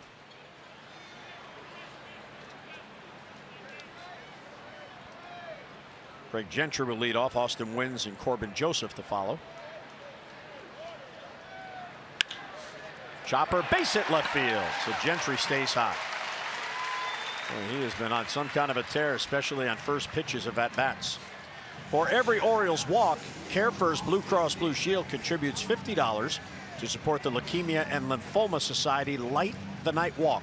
The O's have drawn 201 walks for a total of $10,050. CareFirst encourages each of us to take that first step towards a healthier and a more active lifestyle. And here is Austin Wynns. Struck out his first at-bat. Wynns has hits in 4 of the 6 games he's played in since being called up. Yeah, it's almost like you want to play hit and run here. You don't need to start the runner, even though Gentry 10 out of 12. I'm not suggesting I'm managing. What I'm saying is if you're Austin Wynns and you struck out on a slider that kind of stayed up, and we've seen it. We saw him do it yesterday. Hit the ball into right field. You know, try to advance Gentry. Try to make 4-1, 5-1. You know, a good chance to get all the way to third, even though Anderson's got a good arm. 4 assists already in right field. Almost hit him. And what it does, it just slows your swing down. That's what Gentry's done. I mean, Gentry's 11 for his last 32 because, you know, swing got a little bit long and he wasn't playing all the time. Now, of course, with injuries and guys not playing as well, he's getting more chances. But once again, you know, made some swing changes. And they're real subtle. Just kind of like playing pepper. When you play pepper, that's something they used to do in the old days. The hitters did it, pitchers did it. You know where the bat hit is. And towards the middle, there's a base hit for Wynns. And Gentry's going to head to third. Outstanding base running. Well, you know where everybody's playing. You know how fast you can run. And you know that you're easily, unless you trip, you're going to make it all the way to third. So, and it's a little bit hard. 102, another ball hit real hard. So again, I mean, he's got sprinter speed. And this is what he presents to the lineup. You know, a lot of people, and then wins. All he does is make contact. He hits it hard, back up the middle, not over swinging. Now all of a sudden you got a chance. You put some pressure on young Trevor Richards, and you're trying to add to that 4-run lead. And this is how you get 5, 6, 7, 8 runs a game. The Orioles have scored what, 4 runs or fewer in 18 of the last 19 games because they haven't been able to string hits together. Hopefully that it's already changed this afternoon. Well, they've played 69 games and they've scored 4 runs or fewer. Gonzalez up again in 48 of the 69 games. And like I said yesterday, it started last September, and I have no reason for that. There's no reason you score 6 runs one month and the next month, even though, you know, maybe you get a little tired or whatever, it have. Joseph to right, may be deep enough with Gentry speed. He's going to tag. There's Anderson. He bluffs coming home, and the throw is offline. Yeah, but you look like a fool though with only no outs, now 1 out if you're Bobby Dickerson, and they know that he has a real good arm, so it's shallow. You have great speed, but he's going to at least make him force the run, and I'm sure they kind of conversed about that. So Craig went back to tag up. But the way Adam Jones is swinging the bat, I don't think you want to take the bat out of him and have him hitting, get a guy thrown out at the plate, even though you would have had the runner at first advance. Much rather put more pressure on Trevor Richards here, first and third with only 1 out.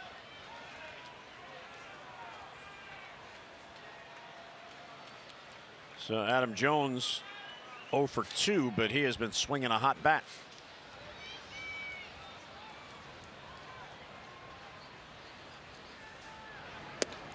Ball 1 outside, and he has been collecting multiple hit games. Yeah, and where is he getting him? Opposite field, doubles. Yesterday pulled this one, then 3rd time up. Now when they got him to kind of swing around the ball, he did, once he hit a ball at third base for double play and then to second base. Right center field. That's deep enough. Back it goes. It is off the wall. Gentry scores. Wins read it perfectly. He's being sent. Here's the throw to the plate. It's high, and he slides in safely. Oh, outstanding base running this inning by the Orioles. Adam Jones, a 2-run double. Well, Austin wins for a catcher, and I know Tim McCarver doesn't like this phrase. Runs well for a catcher. Well, he does. He's got good speed, and he hangs a slider. And again, what's your approach? Your approach is not to pull it. I mean, he blasted off the wall. They do a nice job. Hit the cutoff man, but then the throw, they get the double cutoff just a little bit high. Otherwise, would have been bang bang. So again, when you're not scoring runs, why not force the issue? They do. Or take advantage of it. They don't make the good throw. They lead it 6-1. Jones, another opposite field hit. Here's Don Mattingly, and that'll be all for Trevor Richards. So a pitching change here at Camden Yards. Orioles lead it 6-1. We're in the 4th.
9-game losing streak, 11-game losing streak. So all of a sudden the hits are raining right here. Great approaches. Trumbo hits the double, and Dietrich can't get it. Manny Machado, who single, will score. They just keep adding runs, and right here, it's been a tough go for Mancini, but he singles up the middle and make it 4-1 as Trumbo scores after hitting the double. Hits galore. Adam Jones hits a double. Those are your Geico highlights. 15 minutes could save you 15% or more on car insurance. Visit geico.com to see how much you could save. So Trevor Richards, not a hard thrower. He came in really pitching pretty well, able to get guys out and runners in scoring position. Today did not have his best stuff. And Merandy Gonzalez, he's been up and down this year. He's coming up, I think Friday night, back for the second time from Double-A Jacksonville. So they got him out of the Mets trade. AJ Ramos went from Miami to the Mets, and in the offseason, Gonzalez last July, he comes over to the Marlins. Manny will take low. Adam Jones with that 2-run double, by the way. He now passes Manny for the team lead in doubles with 16. They each have 22 multi-hit games.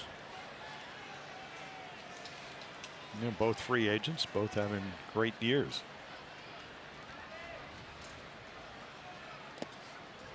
Orioles with 6 runs, Jim, the most they have scored since May the 24th. They had gone 19 straight games scoring 5 runs or less.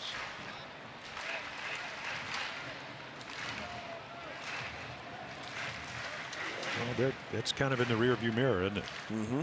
So all you can do is, and they keep talking about it, that we've just been waiting for it to happen, and so far today you like the direction it's going. And it started a little bit yesterday. Scope home run, hitting the ball the other way. 11 hits. Manny a big part of that. Had him with the 3 hits. Manny got a couple. Got him back in the game with a 2-run single. That game, May the 24th, it was a 9-3 win in Chicago. Coincidentally, Dylan Bundy pitched a complete game that day. Yeah, that's the game he struck out 14. Orioles got home runs from Mancini and Jones in that one. 3-0 on Machado. First base open, so they're being careful. Yeah, you can see this kid's got a pretty good arm, and I thought he threw the first pitch, a curveball for a strike. Didn't get the call, but comes back with 96, 3-0. He's a youngster, just 22. So you're rebuilding. They made 12 trades, 21 players back and forth, and Gonzalez was one of them from the Mets. You know, Mets got AJ Ramos, who was a closer here in Marlin last July, right before the trading deadline. And he's been injured this year. In fact, he's the guy that rooms with Giancarlo Stanton. They share an apartment, so when the Mets are in town, they'll probably see each other a little bit, but when the Mets are in town, he stays there, and when the Yankees are in town, they're, of course, former teammates with the Marlins. Yeah. Good friends. Cuts down on the rent. Yeah, like, I'm not sure that Giancarlo is really concerned about that, but that ball is cued and stays foul. But can you imagine? No, you know, hey, roomy. Yeah, well, no. How about if he had a 2-bedroom? I mean, Giancarlo Stanton's what, about 6'7", 255, 260, maybe as tall as. So he gets the master suite. No. Can you imagine going, Giancarlo? What room do you want? You can sleep anywhere you want. You know, take my room, take both of them, whatever. Just pay the rent every month. New York City rent. Another 3-2 pitch here to Manny.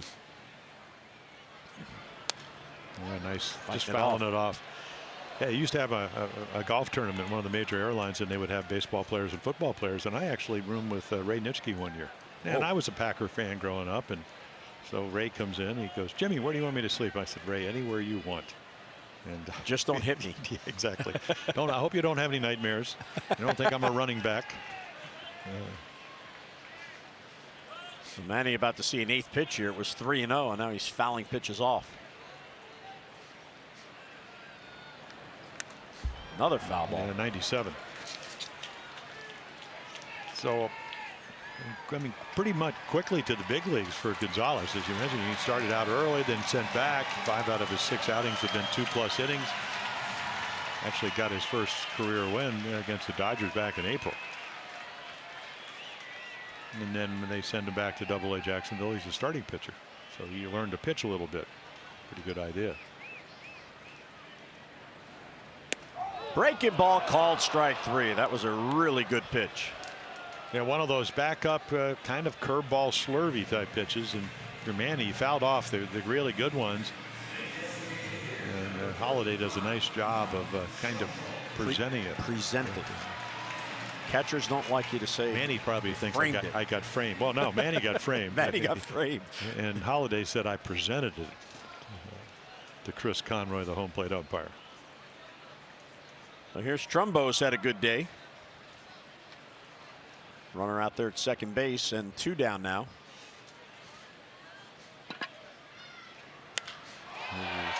Left center field.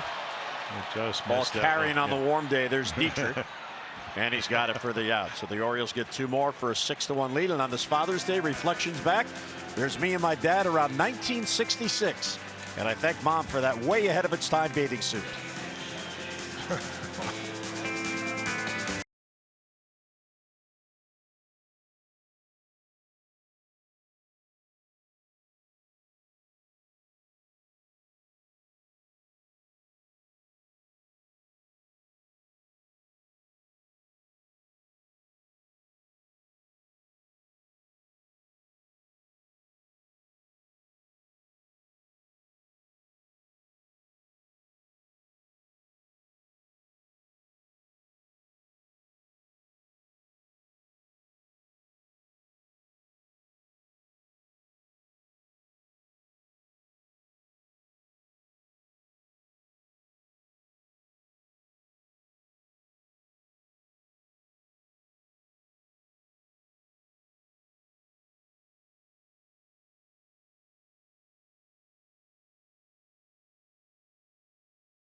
Maryland and other corporate leaders to support Baltimore City's Youth Works program, which seeks to provide as many as 12,000 Baltimore City youth with summer employment. To donate, visit BaltimoreCityFoundation.org and choose Mayor's Office of Employment Development Youth Works. And to learn more, visit youthworks.oedworks.com. Bundy back to work in the 5th. Here's Riddle. Yeah, Dillon's got to be pretty pleased.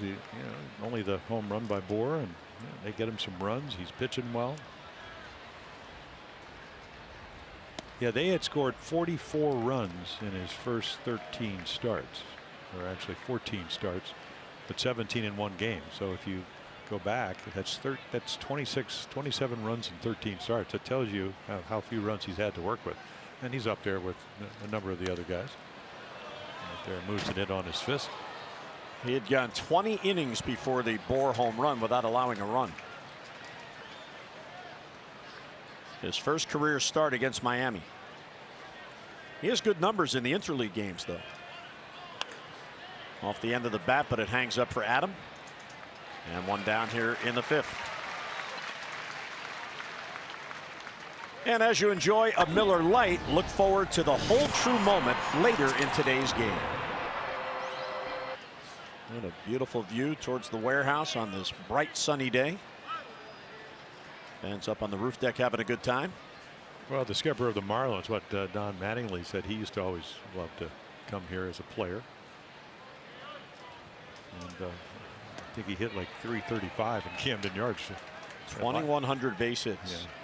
Did you ever heard a hitter that didn't like to hit at Camden Yards? I don't know. I remember Sterling Hitchcock when he pitched with the Mariners. He threw a grand slam to Chris Hoyle, so I saw it in the Oriole locker room the other day, and He goes, they ought to blow this place up because it plays short. This one hangs for Gentry. So just moving the ball around. Dylan Bundy. Understand Chris Hoyle's son worked out for the Orioles. Yeah, he did. He may be signed. He had a chance to meet him. That was Dalton, right? I think so. Dalton Hoyles. I think it was. He went to All Shippensburg. I told him, I said, you got a broadcaster's voice. Chris or Dalton? Both. Both of them actually do. I said, like your dad's.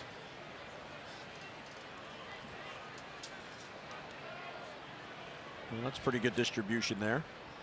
One fly ball did leave the ballpark. Well, it's a solo. Yep. It's still one of my favorite stories. My first roommate, Robin Roberts, on his way to the Hall of Fame, and Stanley Ellis was a neighbor of Robin, and he would become the pitching coach, good pitcher in his own right, here in Baltimore. And I said, you throw a lot of home runs? And Sam said, yeah. He said, but I remember I asking Robert, I said, who hit the most home runs? And Robin said, I don't know. Somebody had 19, one guy. He said, and Sammy said, what's his name? He said, forget, they were all solos. So you get a message that if you throw solo home runs, they usually don't beat you. It's the 2 and 3 runs and the grand salamis, the ones that count 2, 3, and 4 runs on your earned run average and in the box score. Well, the Orioles lately know all about solo home runs. Wow. Strike 3 call. Yeah, a little late call. I mean, just kind of waiting. So Holiday down on strikes. Our Ram do-ups as we go to the bottom of the 5th. Scope, Mancini, and Peterson.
Well, turning into a big day, a 6-1 lead. Brooks Robinson, the high school all-star game today, and there's Dan Duquette visiting with Brooksy.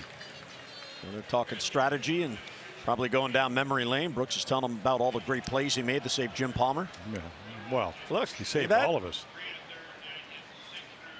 And now they're telling Brooksy, hey, Mr. Palmer just called you. Again. And he's still ignoring you. No, wait. Well, if Al Bumbury was messing around yesterday, I said, remember when I used to move? He goes, yeah, but he said, just don't do it with your, like a symphony orchestra leader. Kind of do it subtly. Or one of those guys on the runway at the airport. Yeah, right. I imagine if I had told Brooks where to play, number one, I would have been really stupid. Number two, he would have gone, kid, just pitch. What a nice man. What a great player. Yeah, I mean, that's why I think he's so beloved in Baltimore, because everywhere I go, I mean, here I am, 72 years old. I started with the Orioles when I was 19, and Well, really, prior to that, right, in the minors. Well, 1 year, but I didn't know Brooks. So even though they did come up and play in Aberdeen, which was a big deal in Aberdeen, South Dakota. But everywhere I've gone over the years, Brooks has either been there as, speeches or autograph things or whatever. Nicest guy we've ever met, and that's quite a compliment. And you get the feeling he doesn't even work at it. He's Brooks. Yep. When they had the statues things. One of my wife's friend came in from from College Station, big Oriole fan, big baseball fan. And Brooks walked up to him at the lunch and he said, "Hi, I'm Brooks Robinson." And to this day, he'll never forget that. Very unassuming. All right, what's going on today? Jonathan Scope has walked twice. They're pitching around him. He had a home run. Listen up, Birdland. Dunkin' Donuts has the perfect way to celebrate O's game day. That's right. Dunkin' Donuts Perks members receive medium hot or iced coffee for just 99 cents. Oriole home game days June through August. Your local Dunkin' Donuts is only a short stop away.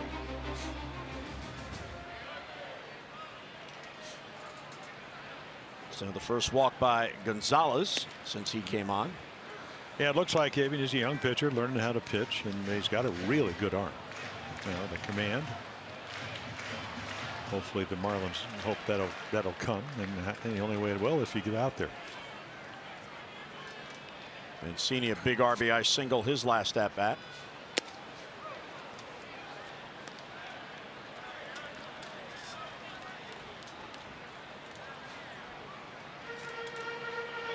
So let's see. Mancini needs a home run. The Orioles need a home run with a man on base, so it's set up for him. Their last home run with a man on base was May 19th when Pedro Alvarez took Rick Porcello deep. There's a bouncer towards short. Riddle has one play and it's at first, and he gets the hustling Mancini by a stride. Well, the Orioles today not only trying to snap an overall 9-game losing streak, but they have lost 11 in a row at home, and here are the longest home losing streaks in franchise history. So they were trying to avoid setting a new all-time high with 12 in a row, and they have a 6-1 lead here. Last time they lost 11 in a row was way back in 2007. Yeah, they came back in 1954, and they went 54 and 100 that year. So it was not a good ball club. They did not play well. Orioles certainly not playing well this year at 19 and 50. Their last home win was May 13th against Tampa Bay.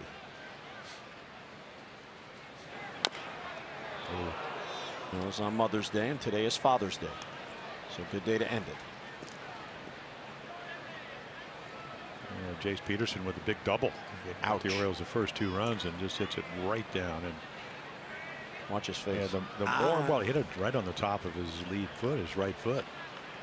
And the more you think about the Cal streak at 2,632 games, and it's so easy to hit it on your foot, or we've seen guys fracture their shins and whatever, toes, hitting balls straight down. Not to mention the rigors of playing defense, or get hit by a pitch. Scope at second following the ground ball out.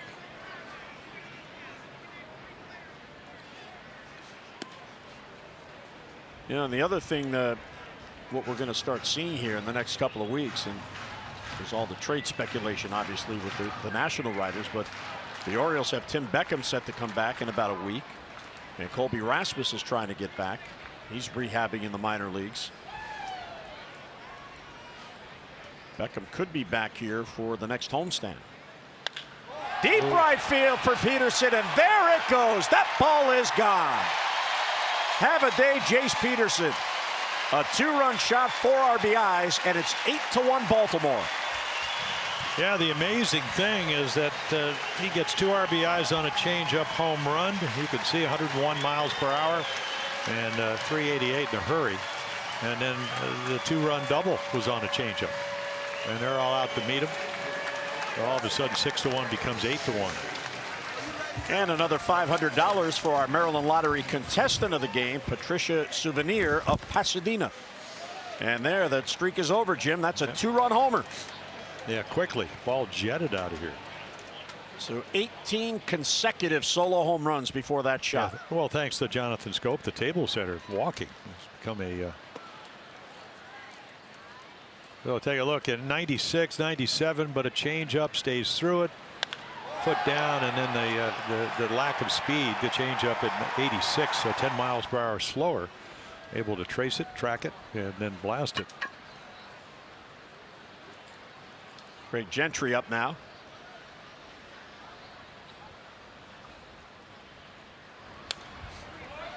Yeah, that's 95 on the corner. Runners in scoring position. Last 5 games, 4 for 38. Today, 4 for 11. Well, Tom Davis always, you know, before he does the post game, always does some numbers. And when I went in he goes, let's see, counting yesterday, and that's up until this inning, they played 13 innings. They had gotten 20 hits in the 13 innings. They had a 4-hit inning, a 3-hit innings, and they had scored 9 of their 10 runs in those 5 innings because they had finally been putting hits together. That's what this whole afternoon's about. And then in 3 of those 5 innings that they had scored, they did it with 2 outs. So all of a sudden, the things they haven't been doing most of the season, last 2 games have changed. And 10 more hits today after 11 yesterday. So Peterson, he's letting it be known when Beckham comes back, there's still a spot for him on this team as the utility infielder, and it helps Peterson that he could also play the corner outfield.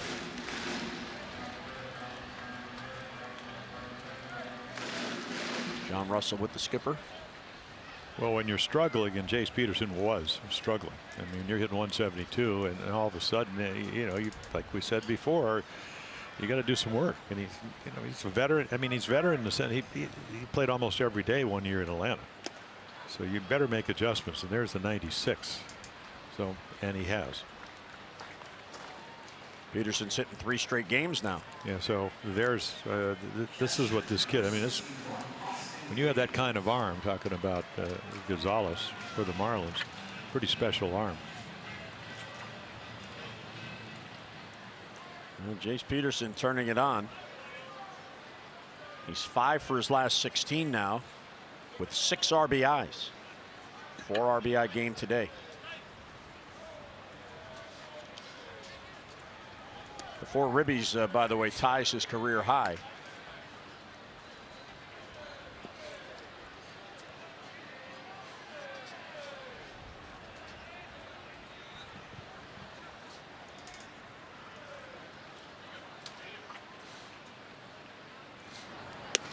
Big breaking ball for a strike. 1-1.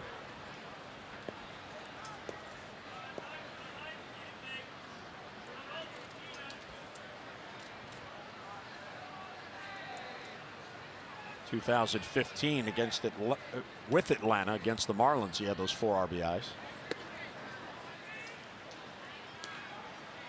2-1 on Austin wins 1 out of 2 with a single and a run scored. Well, the Orioles have 19 wins. And in 13 of their 19 wins, they scored at least 5 runs. So 8 on the board today. And their most consistent pitcher on the mound, Dylan Bundy. 2-2.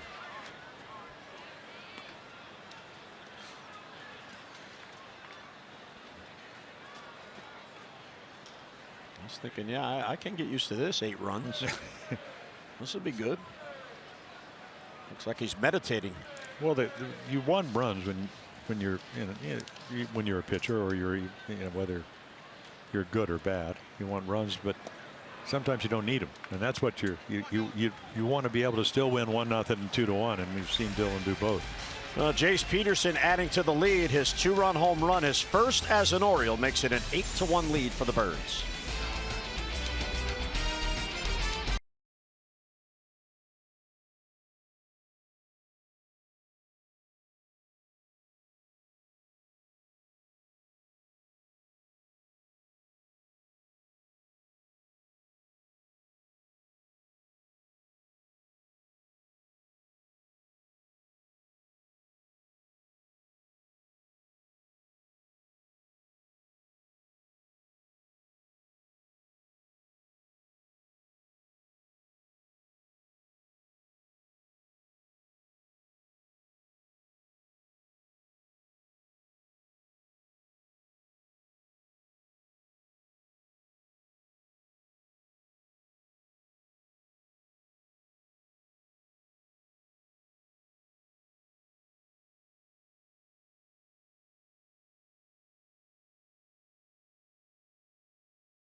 Burnett, a professor of urology at the James Buchanan Brady Urological Institute at Johns Hopkins Medicine. In addition to his work at Johns Hopkins, Dr. Burnett has been a mentor and a benefactor of the Baltimore nonprofit Mentoring Male Teens in the Hood, which works to help young people in Baltimore's toughest neighborhoods. The Orioles will make a $2,500 donation to the James Buchanan Brady Urological Institute at Johns Hopkins Medicine. And if you'd like to donate to any of the Birdland Community Heroes, go to Orioles.com/heroes. There's Derek Dietrich as Bundy goes back to work.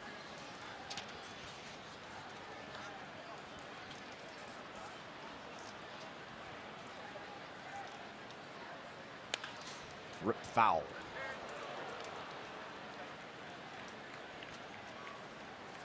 Dietrich in the leadoff spot. Walked in the first, struck out in the third. He had 2 hits in yesterday's game. Yeah, they just can't, other than Bohr, time that fastball, and then he mix ups the other pitches. He struck him out on a changeup.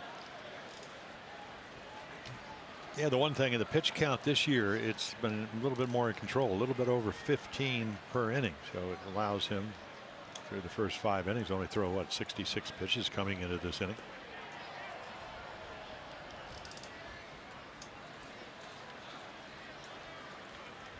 Bundy's first career start against Miami, but he's 4-2 in interleague play, and he's 2-1 in the NL East. Dietrich, 28 years old, now in his 6th season. He was originally drafted by Tampa Bay, but they traded him 2 years after they drafted him to the Marlins for Yunel Escobar.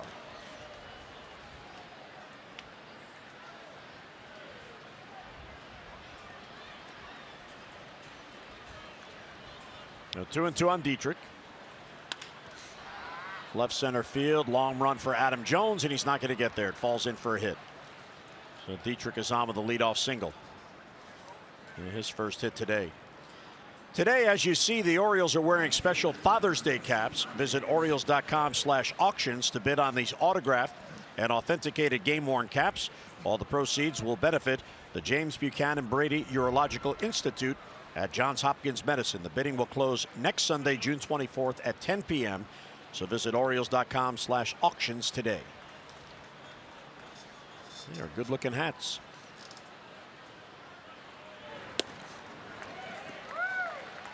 Strike taken by Brian Anderson, who's now 2 for 9 in the series with his 0 for 2 today. Yeah, drove in their first run on Friday night, and 24 multi-hit games. He made it to the big leagues pretty quick, Jim. Just 446 games over 4 minor league seasons. Oh, high draft and with the choice. Rebuild, it helps, yeah, right? Yeah, right. And I think one of the reasons they did some of the things, other than losing salary, and was that basically they did have some young players they thought could come up here and play pretty well. He got to play at the end of last year. Bundy ahead 0-2. Just got a piece. Orioles are off tomorrow, and they'll play in Washington on Tuesday, Wednesday, and Thursday, and then fly to Atlanta in a reunion with Nick Markakis over the weekend. Nick Markakis having an all-star type season. Right so is Manny. Yep, right up there with the league leaders in hits and batting average. Well, they ended up, I watched a little bit of the game last night. They won 1-0 too. So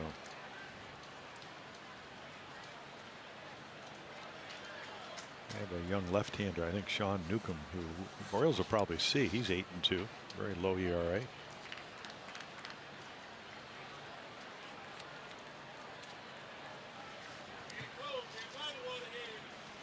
One and 2 on Anderson. Up and in.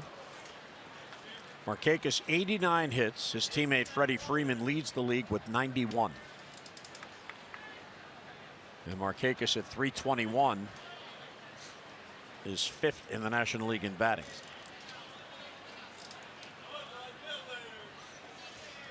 Trying to make his first all-star team. It's the final year of his contract in Atlanta. He signed a 4-year deal. So Bundy got ahead 0-2, now 3-2. He's about to throw the 7th pitch in this at-bat to Anderson. Did you like pitching on days like this where it's very warm and they got me 8 runs? Yes. Yeah, I one of my more pleasant experience, especially if I was pitching well. Upstairs ball 4, and he lost him.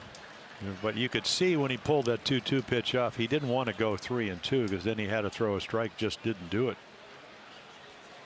So a single, now a walk. Orioles baseball on Masson, brought to you by American Standard. Find your local independent American Standard heating and air dealer at midatlanticcomfort.com. You know, an 8-1 lead. The first ball kind of flared into left center, and then it's not in the Dylan Bundy playbook with an 8-1 lead to walk the second hitter. Roger McDowell looking on, and Oriole pitching coach, along with Alan Mills out in the bullpen.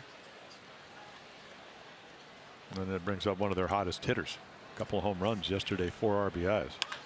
Sharply hit foul off the bat of Realmuto, who's batting .300 this year with runners in scoring position.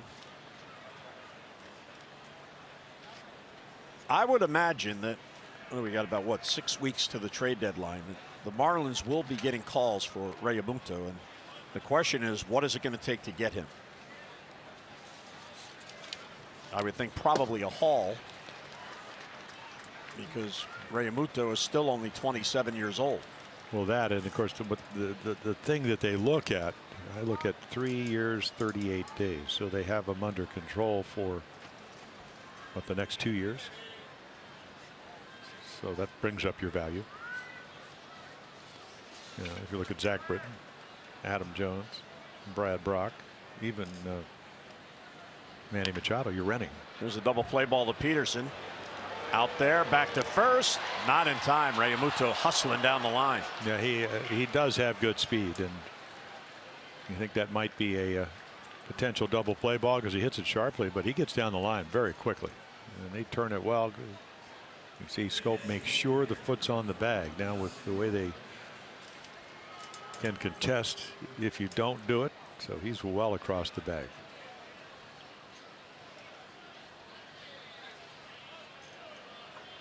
So Dietrich ends up at third with Realmuto at first. And Bundy now will go after Justin Bour. Solo home run his last at bat. He's 1 out of 2. And now 1 for 10 in this series. And they give him the bunt. I mean, you're down 7 runs. I know you hit a home run. That's why you go to spring training. Just get it anywhere on the left side, and you get another base runner. And you get an RBI. Yeah, exactly.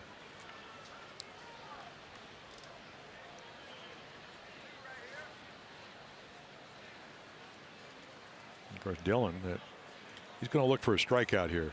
He's got 5 already, at least on my scorecard. Down and in. Here's Bour's home run in the 4th inning and through StatCast. Yeah, take a look. Number 11, so 97 miles per hour, about 10 miles per hour harder than the league average. It goes 380 feet. Just left of the scoreboard. Up, and he hit another one.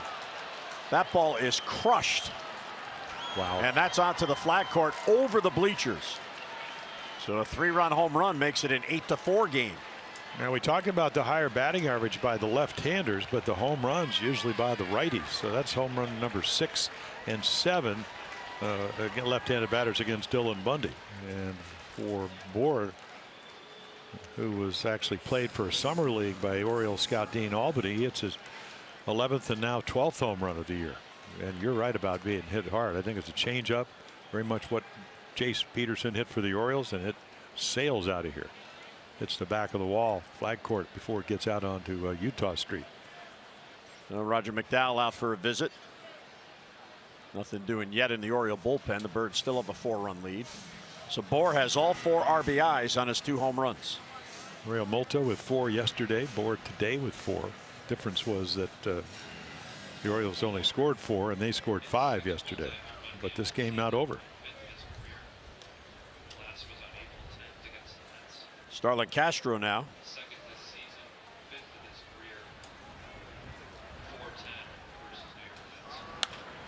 That ball's lined to right field, and that ball's trouble, and that's in the corner. Castro heads to second as Gentry digs it out, and he's going to have a double. So another runner in scoring position with only one down as Castro goes with the pitch. Yeah, last year 5 home runs against the Orioles, hit over 300. And he just lets it travel and slices it the other way.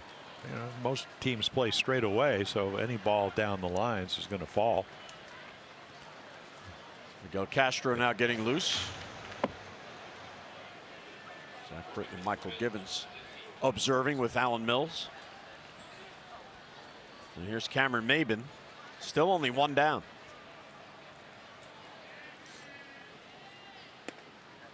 And there's a strike.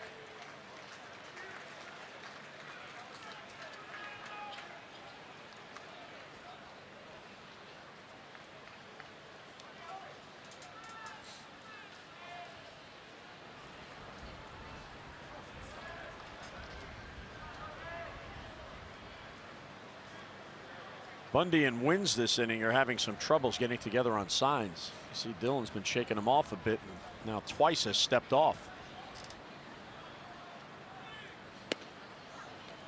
Yeah, I think when you get, you know, the first ball falls, you walk somebody and then you hit the home run, and third time through the order, we always talk about how that number usually goes up with Dylan Bundy. That's not the case. It stays at 234, which is the same number as when he goes through the lineup the first time. But it is a warm day, and you've had long innings, and then all of a sudden they've been getting some pitches to hit. If you go back to Maben's first at bat, he took a slider, which is usually one of Dillon's best pitches, but he left it up, and that's the ball he hit into right field for the single.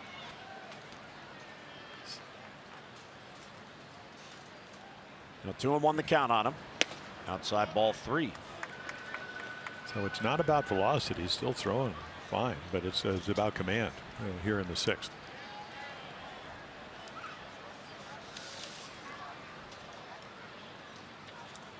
Castro pitched on Friday night. Pitched well, of course, because that's what he's been doing, but only 2/3 of an inning. Popped up. Corbin Joseph appears to have a play, and he's got it for the out. That is a big out for Bundy, and 2 down. Well, pitched out still at 89, so Dillon's thinking, I'm going to pitch this inning and I'm going to pitch next inning. Already gave up 4 runs. That's more than he anticipated.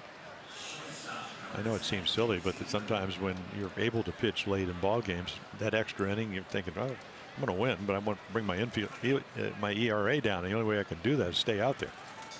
Dillon is not a guy that's looking into the dugout or the bullpen waiting for somebody to come relieve him. Here's JT Riddle, the shortstop. Bundy has already thrown 25 pitches this inning, and this is the 7th batter he's facing. So his longest inning by far in this game.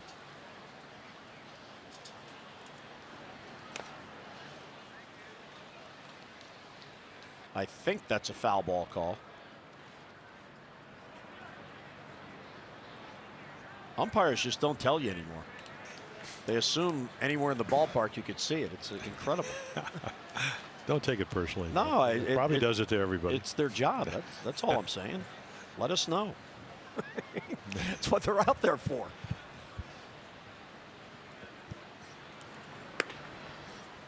And upstairs with the fastball, 1-1.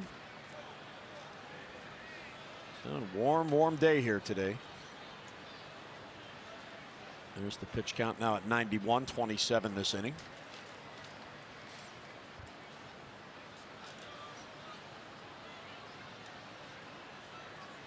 Riddle 3 for 9 in the series. And this one's playable. Left center field. Mancini's there. And he's got it. So 3 for the Marlins. It's an 8-4 game.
Wife Susan found that my adopted father, Joe Guerin, and that's he immigrated from Italy. Yeah, my biological dad came to this country in the 30s, and then my first adopted Mo Wiesen and my mom Polly.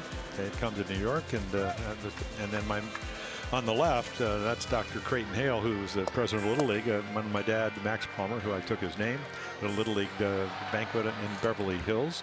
He became the Little League Parent of the Year up in Williamsport, Pennsylvania. Look at you with that wide world of sports. What in the wide world of sports is going on there? That's right. Saturday afternoon, Little League World Series, did it like 15 times. Number 22 will never be worn again, unless Mr. Palmer goes back in uniform.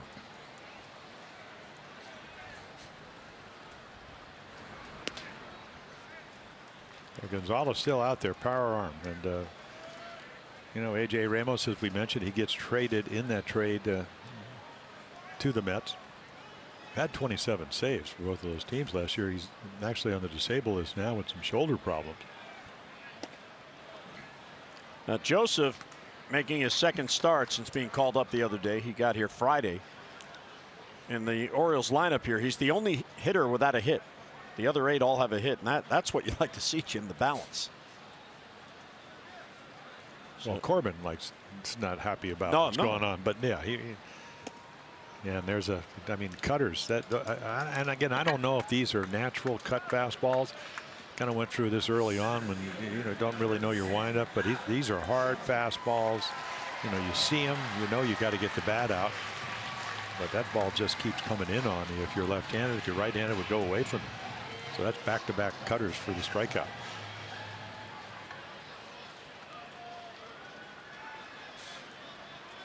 No, you're rebuilding, and he'll probably be a big part of it. Here's Adam Jones, who drove in 2 of the double his last at-bat. He's now hitting 5 straight games.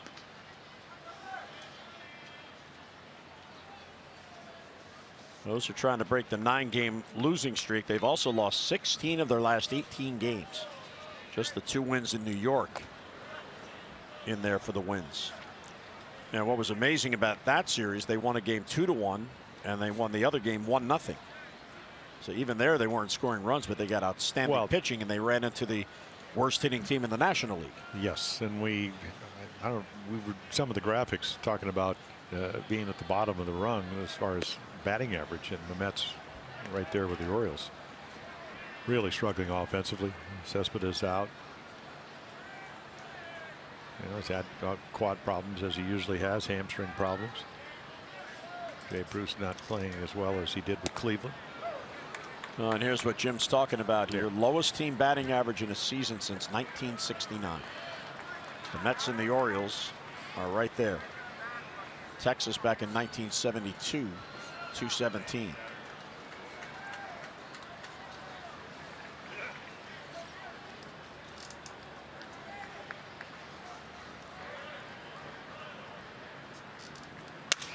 And fouled off.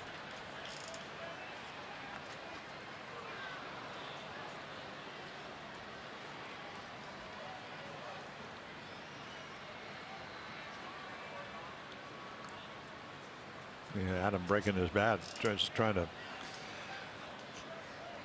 keep that 97-mile-per-hour fastball out of the catcher's glove.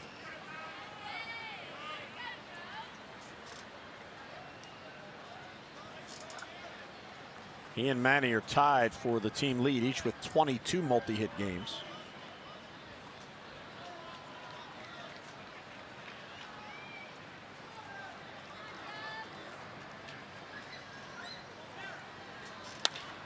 Off the end of the bat, that's playable for Castro. Jones retired for the second out. Well, this Father's Day, why not give Dad the gift of baseball with MLB.tv? Watch baseball live or on demand on his favorite supported device. Save 50% this Father's Day. Blackout and other restrictions do apply. Visit MLB.tv for all the details. That is a fabulous service. It really is. If you're a baseball fan, I mean, you can watch games, listen to games, radio, stats, news, you name it. Here's Manny batting with 2 outs and the bases empty.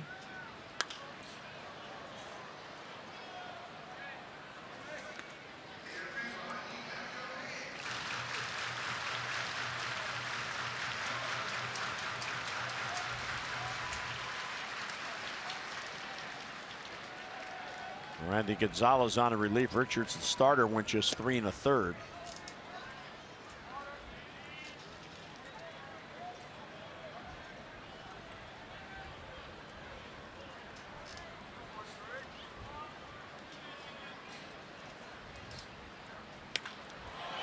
Left field, but he's out in front of it, and that's going to fade back foul. Randy Gonzalez is only 22, and I always talk about the importance of pro scouting.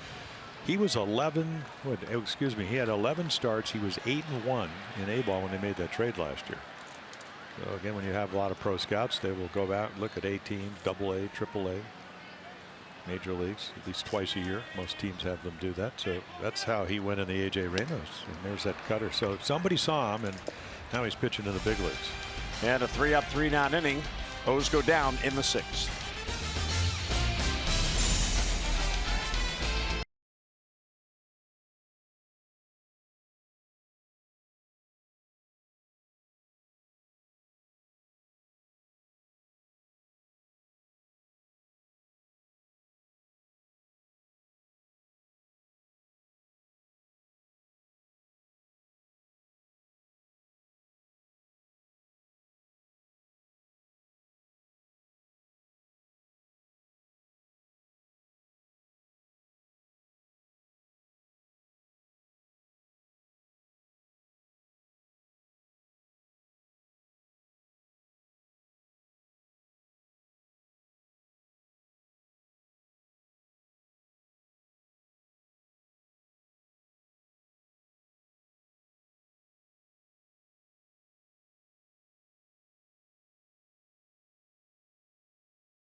Against 6 losses. So again, early on, very good. I mean, really, if you look at the whole game, there's only a couple of swings. Bohr with a solo home run, 3-run home run. Meanwhile, his team gets him 8 runs.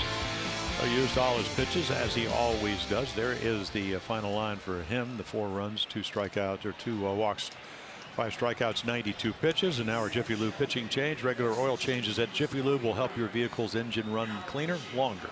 Jiffy Lube. Drive in today. Miguel Castro, mentioned Friday night. Tanner Scott and Miguel came in, pitched very well. Really been doing an outstanding job. The 41 innings, and that's the 5th most in Major League relievers. So he's able to pitch multiple innings. And I think the key of all those numbers, Jim, is the left-handed batting average has come down from over 300. And he's been able to keep the ball in the ballpark, trying to hold a 4-run lead here. So on this hot day, a fresh arm. And as Jim mentioned, Castro pitching very well. This is Yadiel Rivera, the 3rd baseman. He'll lead off. Holiday's on deck, and then back to the top for Dietrich. He had 2/3 of an inning with a hit the other night and on Friday.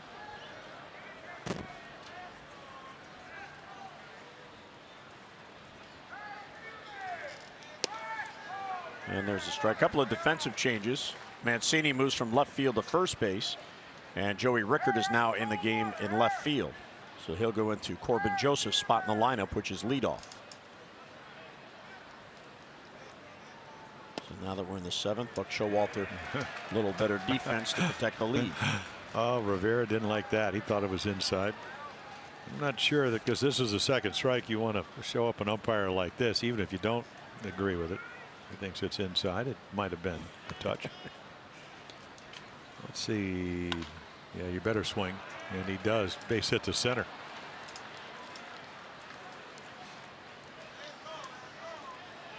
They're making contact, and he finds the hole.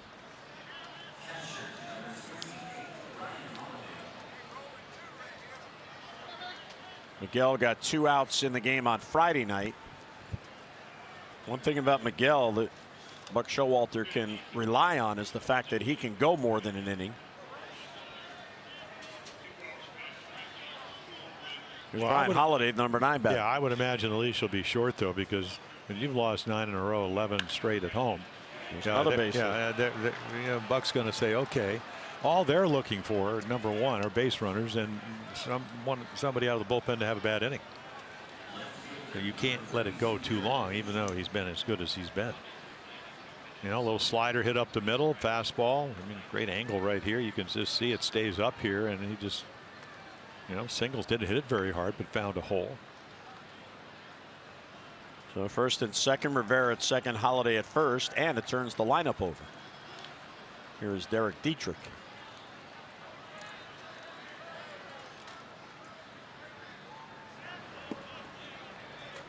Change up low. I think for a young pitcher, and Miguel Castro is young, you know, great arm, 93 to 98, slider, maybe sometimes gets a little bit flat, good changeup.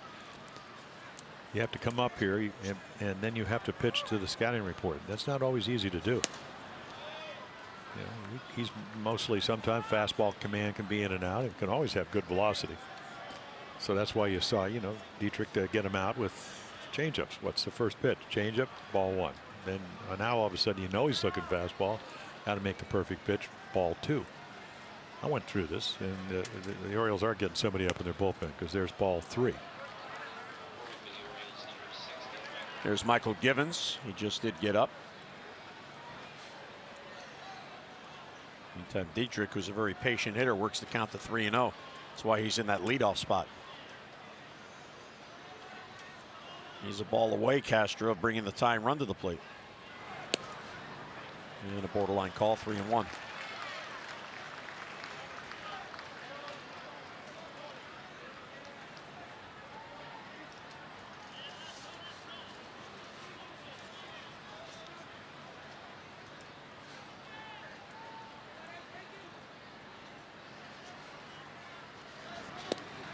And in there at the knees, 3-2.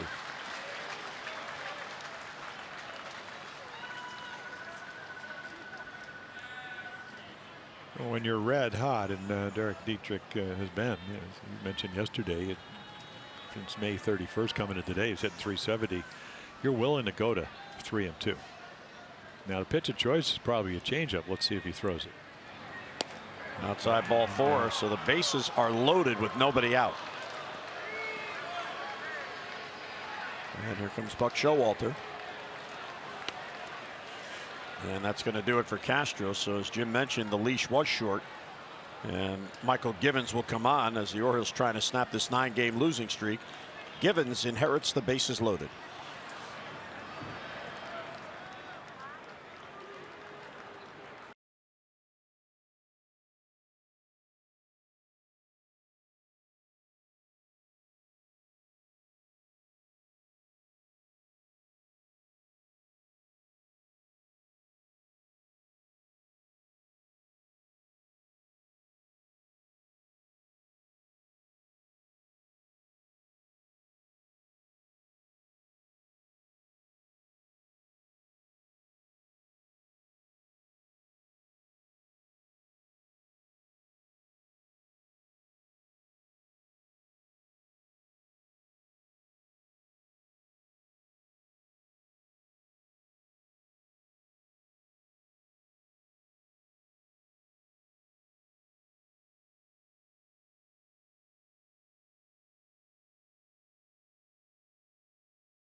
video with hashtag hats off for heroes. For each post, T-Mobile will donate $1 to support veterans.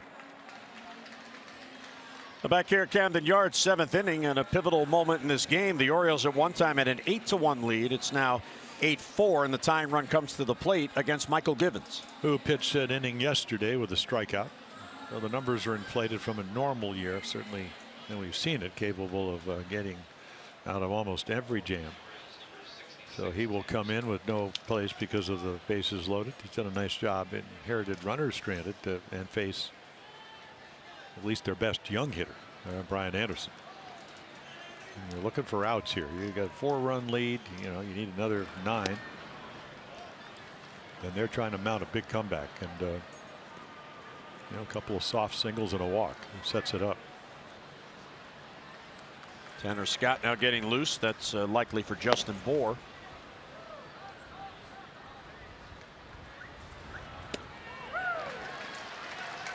Anderson this year, this is his 8th at bat with the bases loaded. He's 1 for 7.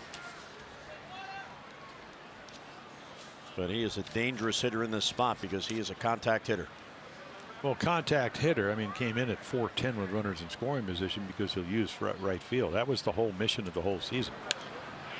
You know, not to overswing. You know, you'll hit your home runs right there. Of course, he probably feels he got a pitch to hit. I ran into him in the hallway. He's a tall guy, about 6'4". And you can see there, 413. Because he'll go foul line to foul line. You pitch him away, he'll hit it that way. With some power. 1-2, and he got him. Upstairs with heat. Well, Michael Givens got 3 pitches. That was a fastball, and he started out at 93, and this one's 95, and he just goes up the zone and throws it right by him. And he throws it right by a good hitter that's not trying to overswing. He's just trying to put the barrel on the bat. Can't do it. 1 down. Well, Givens now 43 strikeouts on the season.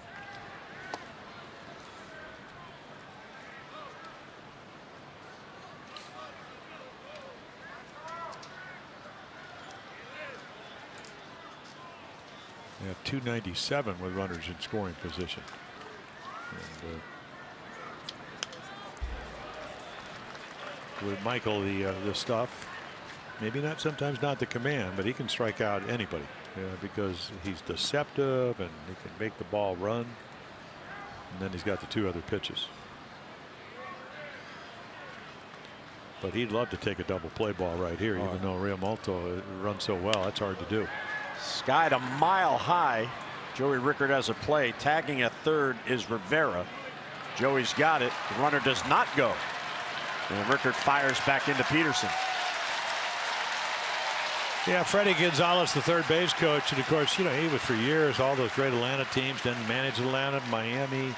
I just think this is a conservative play. If this is a 5-4 ball game, he's on his way.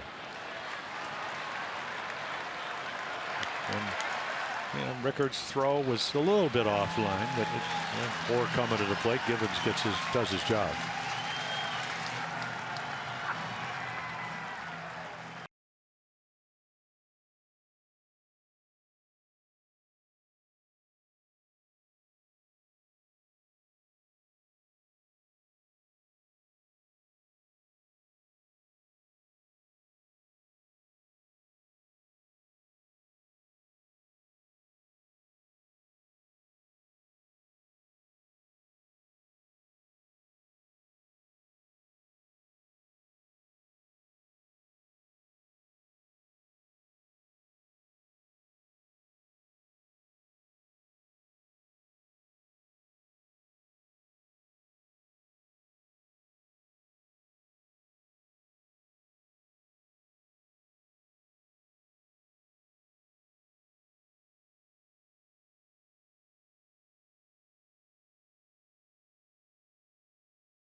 Friday night, pitched very effectively. Power arm, 95 to 99 miles per hour. Hard slider.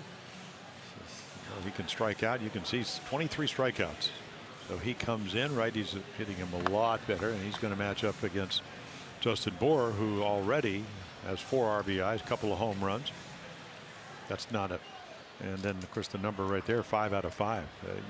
Nobody yet to score. We talked about it the minute that Richard Blyer had the torn lat muscle. As you look at Brad Brock getting loose, Tanner Scott will play a more important part in this bullpen. Really nice block right there by Austin Wentz. And the key for him is, okay, I got to get him out, but I also have to throw strikes, and that's always been kind of an issue as he came up. 6th round draft choice out of Howard College in Texas.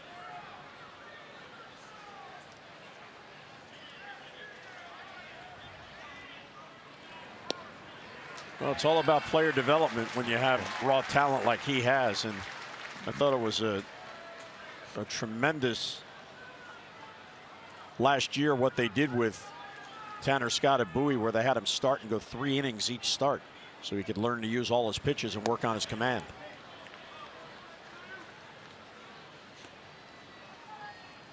And I believe that philosophy was based that he would pitch out of the bullpen at the major league level. And then this year, when he's been back and forth, of course he just has to throw a strike here. It's commanding the slider. Fouls it back, 2-2. But he's got a great fastball. And that pitch at 97, and not only was it 97, it was right on the corner. Well, the fans now getting behind Tanner Scott.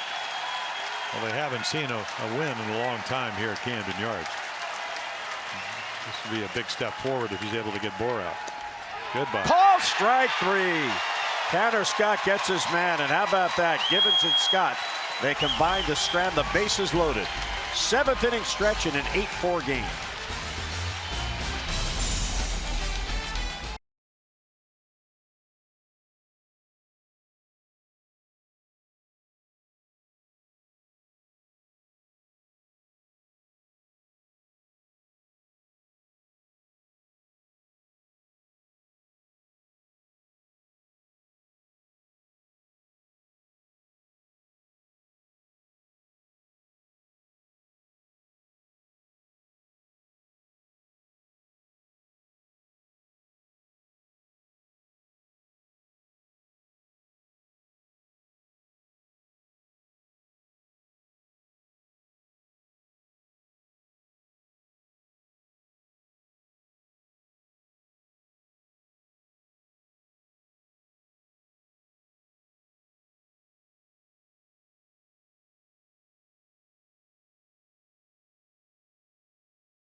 Mundane, and we had some fun at the ballpark because Claire interviewed her daddy. What's the best part about being a dad? Boy, that's a tough one because there's so many good parts. But it's probably seeing how excited you are that I'm around. That means a lot to a dad. Hanging out with you, teaching you things, and watching you learn and grow up. It Looked a little teary-eyed there. There's Darren in his Angels days with his parents. Looking back on this Father's Day, and there's Claire with Darren following the interview. And welcome in, and happy Father's Day, everybody. Jim and Jim on this Sunday afternoon, and wonderful memories when you think back. I lost my dad 15 years ago. It's hard to believe, but there isn't a day that goes by that I don't miss him. Oh, well, that's why the two really special days are, Mom's Day and Dad's Day. And we showed pictures of my dad. He said, I knew Jim was going to be a major league player when it went through the fence. I couldn't catch it anymore, and it went through the fence. So, and what Darren O'Day, I mean, of course, obviously, I had two daughters growing up, and now I have a stepson, Spencer, but he's that kind of the dad on this ball club because he's the oldest guy. So Darren, if you look at our bullpen, right. He's going to be 36 in October, so he's kind of the father he's figure. Old. Yeah, no, he's not old, not at all.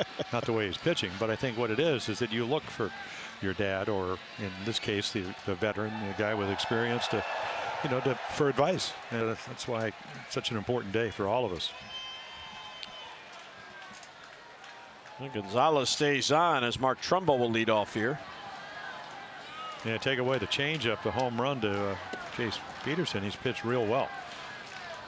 And I know that feeling, your fastball, breaking ball pitcher, and somebody says, right, throw a changeup. Next thing you know, it's sailing out of there. So Mark getting a little bit back on track.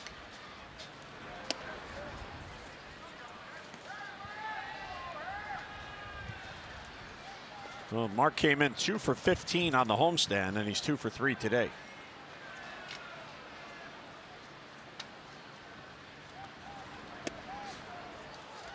.94 gets by him. Yeah, I just kind of look at the quality of the swing, and this kid's got a live, and I mean live arm. Forget the radar gun. I mean, that's pretty impressive too. But the ball's moving all over the place. And you try to read the bat. He just threw it by him. There's another one. And it's all right. We all do. We kind of watch games and we watch other announcers. And I think anybody that ever pitched, one of the biggest mistakes you can make as a pitcher when you throw a 96-mile-per-hour fastball, somebody come back and speed up the bat with a breaking ball. Now you can throw the breaking ball. You just cannot throw it for a strike. It has to be a strike to ball. Let's see what he does here. See, there's another one. Right field and deep. That ball is back, and that ball is gone. It's onto the flag court. Opposite field power for Trumbo. Yeah, BB. So there's your 9th run. And Mr. T tees off right there. 102 miles per hour, 360 feet in a hurry. Tried to come back again with another fastball. First home run since June the 7th. And he has a 2 RBI game. So for Trumbo, his 4th multi-RBI effort of the year. So that makes it a little easier now, once again with a 5-run lead. Here's Scope. Let's get a look at our forward drive of the game. You just saw it. Yep, well, again, another fastball. You could see it runs in, and all he does is let it travel. And this is a guy that has tremendous power. 3 years ago, led all of Major League Baseball with 47 home runs. Hurry to your local Ford dealers for great savings on cars, trucks, and SUVs.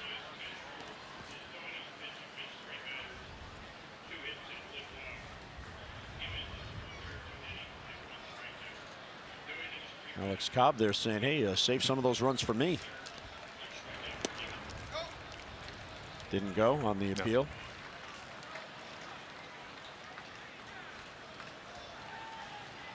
Jonathan Scope has been on base all 3 times. He has walked twice. He has doubled. And chop foul.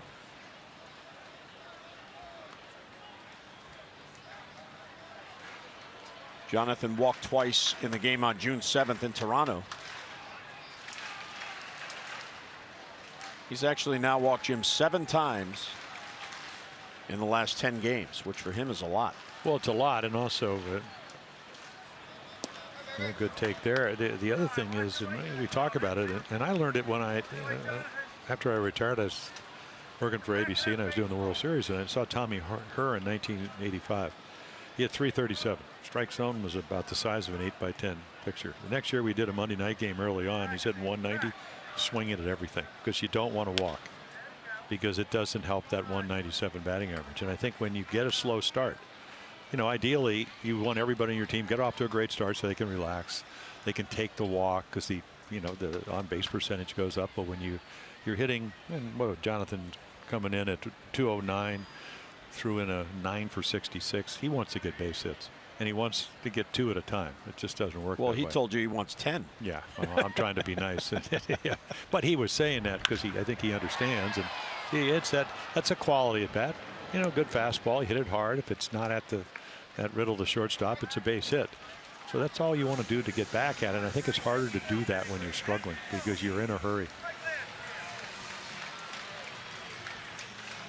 Well, that's the thing with all the information in the major league ballparks. All you have to do is glance up at the scoreboard and you see your current batting average. And Jonathan was hovering around 200 as the game began.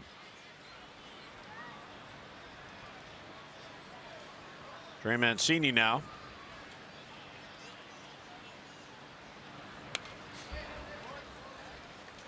There's another changeup. They hadn't thrown many. Peters had hit one for a home run, and then of course that had pretty good movement. Ran in on his fist.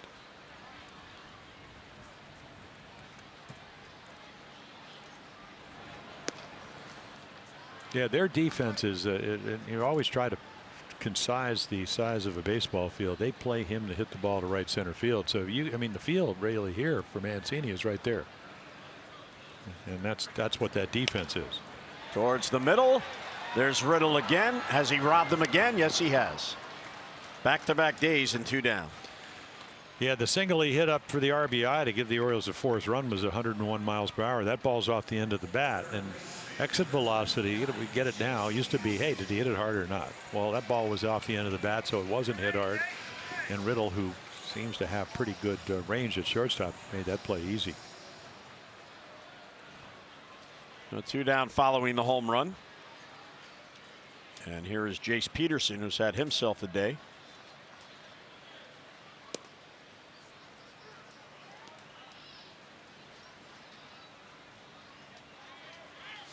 Peterson a 2-run double in the 2nd, a 2-run home run in the 5th.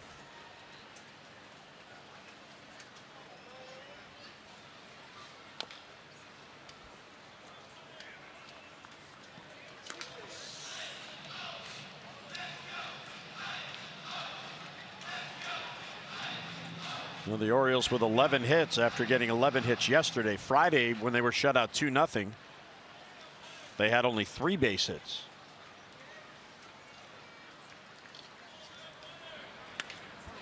That's towards Riddle again. Soft line drive. And he guns at the first. And the inning ends. But Mark Trumbo with his 4th of the year. He goes with the pitch. Opposite field home run. Makes it a 9-4 Orioles lead.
true moment. Let's go back to the top of the 7th. Michael Givens comes on. He inherits the bases loaded and nobody out. He strikes out Brian Anderson, gets Realmuto on a fly ball to shallow left. They did not attempt to tag with Rivera at third, so the bases remain loaded as Rickard fired back in. Buck came out. We got Tanner Scott. Tanner Scott came on to face the lefty Justin Bour. And what did he do? He got him on a called strike 3. Yep, so you get Realmuto with 4 RBIs and 2 home runs. Bour, he strikes him out. He has 4 RBIs, 2 home runs this afternoon, so it's clutch pitching. And Brad Brock, who pitched very well yesterday, came in. In fact, he's kind of back to being Brad Brock. 1 inning, 1 hit, a couple of strikeouts. So the number's going down. The one, obviously, the 319, a little bit higher, but has kept the ball in the ballpark. Inherits a 4-run lead. Line to left center field. That's going to find the gap. Now Starlin Castro gets into one, and he'll head to second with his 2nd double in the game. Yeah, it's just amazing. And you know, last year in Yankee Stadium, Brad Brock came in early April, at the end of April, I think the 28th of April. He hit a 96-mile-per-hour fastball right down the left field line for a solo home run. So you come in today, you throw him a slider, you don't make a good pitch. You're trying to mix up your pitches, and the next thing you know, he's at second base. So it's a guy that he has trouble getting out. The good news is you have a 5-run lead, and it's a leadoff double. There's Cameron Maybin is playing in center field today. Wow. Nearly hit him. No, he was able to paint that outside corner yesterday. Back to Castro, I thought he would have better numbers, but he was now he's 2 for 9. That home run was the only hit he had off Brad Brock.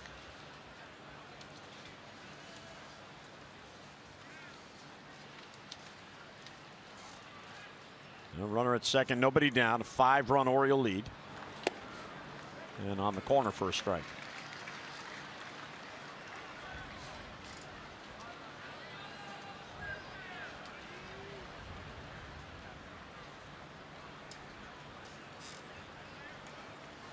Brad had a lot of family in town this weekend. One of his brothers I saw yesterday on the way out.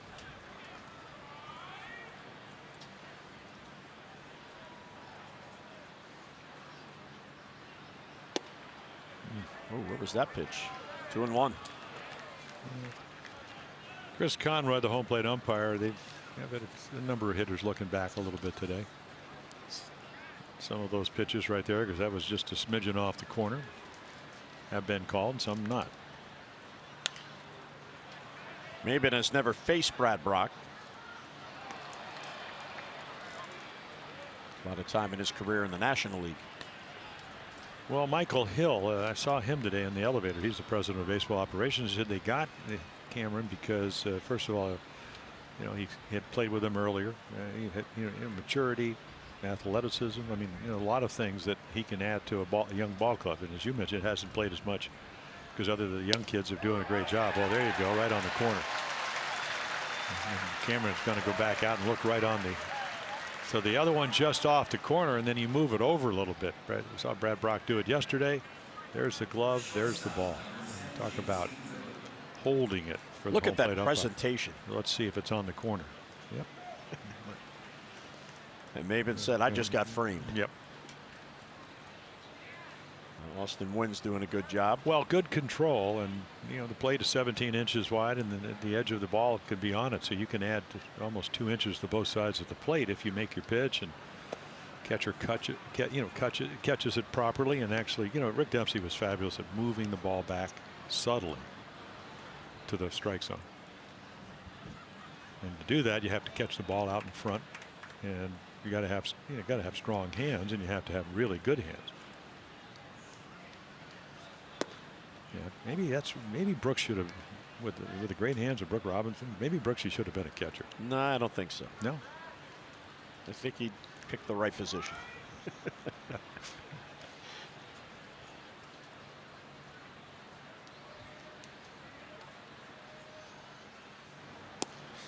All 3. Brittle has seen Brad Brock just once, and he has a base hit. I just heard some fan yell, "Get the bat off your shoulder." Well, you're 5 runs down. If Brad's not going to throw it over, I think he'll take a walk. they're looking some way to get back into this game. There's 4 pitch walk, so 2 on with 1 out. And exactly what he didn't want to do.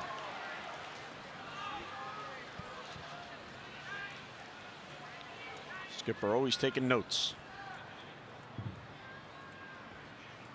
JB Shuck is going to come off the bench to get a left-handed bat up there. There's JB. Started the first 2 games in this series. Yeah, got 4 hits in that 16-inning loss against the Giants. So 0 for 8 here in Baltimore.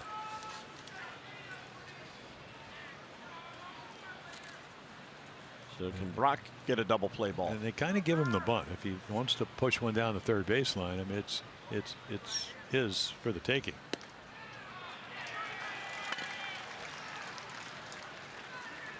See Peterson playing back at third. Very few hitters take advantage of that. Well, there's a time and a place, and this would be the time. It would be the place. And instead, it's a pop up. Manny back out in shallow center. Infield fly rule was called, and 2 men down on the pop up.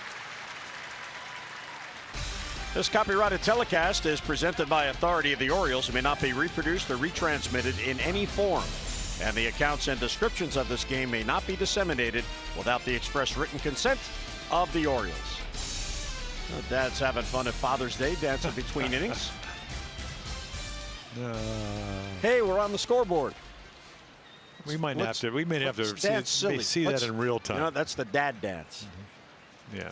Which I'm banned from doing at home. There's a weak ground ball to third. Peterson will play it to first, and Brock gets out of it. Nice scoop on the back end there by Mancini. So leadoff double and a 1-out walk. 2 left on. We head to the bottom of the 8th. Happy Father's Day, Dad. Have a great time.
Head down the BW Parkway. You can join us Tuesday night, game 1 of the Beltway Series in D.C. We expect it'll be David Hess on the mound for the Orioles. Our coverage on MASN 2 will begin at 6:30 with those extra presented by Ford. And then game coverage at 7 o'clock. We've got all the access you need right here on MASN. Father's Day, a lot of dads at the ballpark. Well, he's got a long way to go with that youngster. Love my dad, go O's.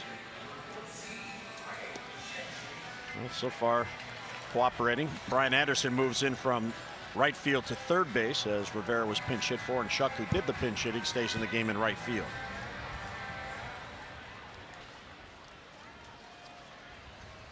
So here's Craig Gentry to lead off against Gonzalez, who's doing a pretty good job for Don Mattingly, saving the bullpen. Well, when they sent him back, he was starting down at AA in Jacksonville, so certainly capable of pitching multiple innings, and he's doing that. Saves the bullpen. As you mentioned, they're going out west. Just finished a 4-game series at home with the Giants.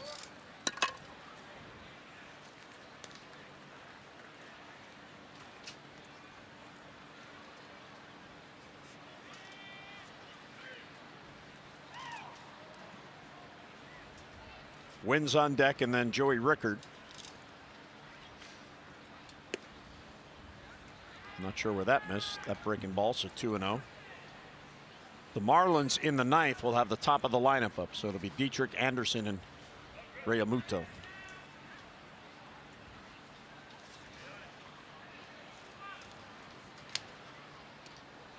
Ball 3 outside.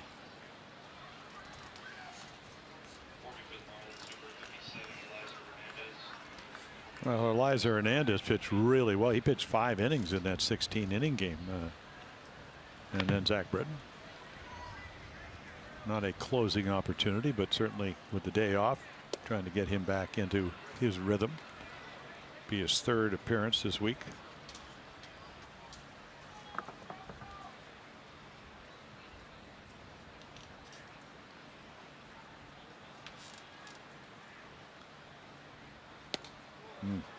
Boy, that pitch moved. Well, that's that kind of cut fastball, and I don't know if he's doing it on purpose, but what you like to have a whole bunch of these in your minor leagues.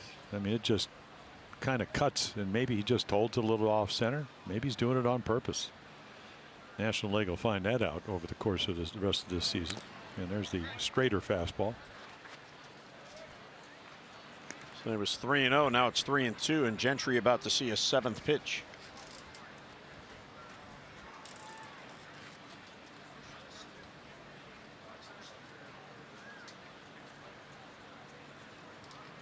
So full count on Gentry.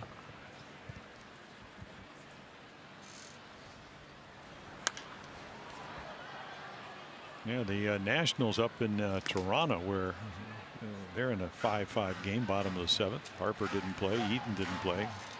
Adam back in the lineup after having the ankle problems. Bryce Harper, who's been struggling a little bit, gets the day off, at least initially.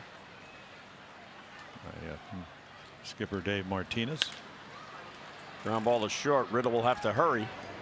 And he gets it there in plenty of time. That little cut fastball, that's a pitch that Mike Messina, who came up with.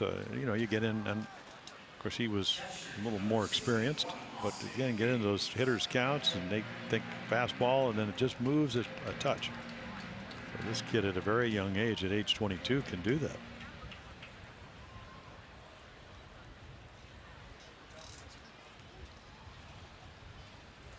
Here's Austin Wynns, who has a hit in 3 trips.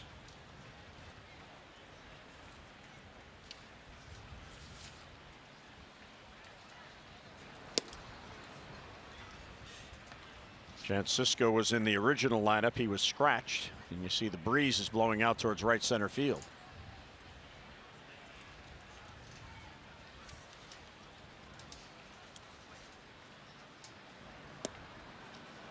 Off speed on the inside corner.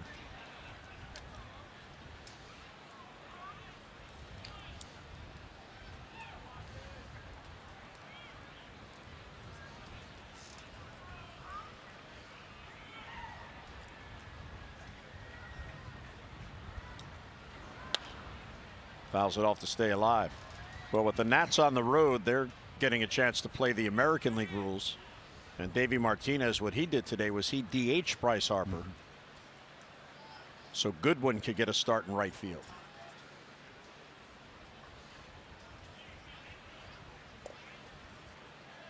Of course, Soto has taken over left field. No, has he ever?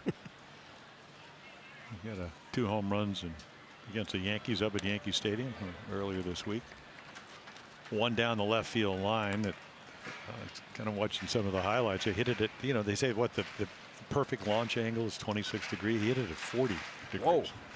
And it still went out. You know, maybe 5 rows right down the left field line, and then he hit one about 440 to right center. Over the bullpen, which is tough to do. Way up there. Yeah. 19 years old. Well, we'll discuss it when we're over in Washington, but they got kind of, because of what happened back in 2006, they got away from doing international scouting. But when they got back in, he was one of the first guys they drafted for $1.5 million. And, I mean, zoomed to the big leagues at age 19. He can do a lot of things too. Well, he started this year in Hagerstown. Now look what he's doing for the Nats.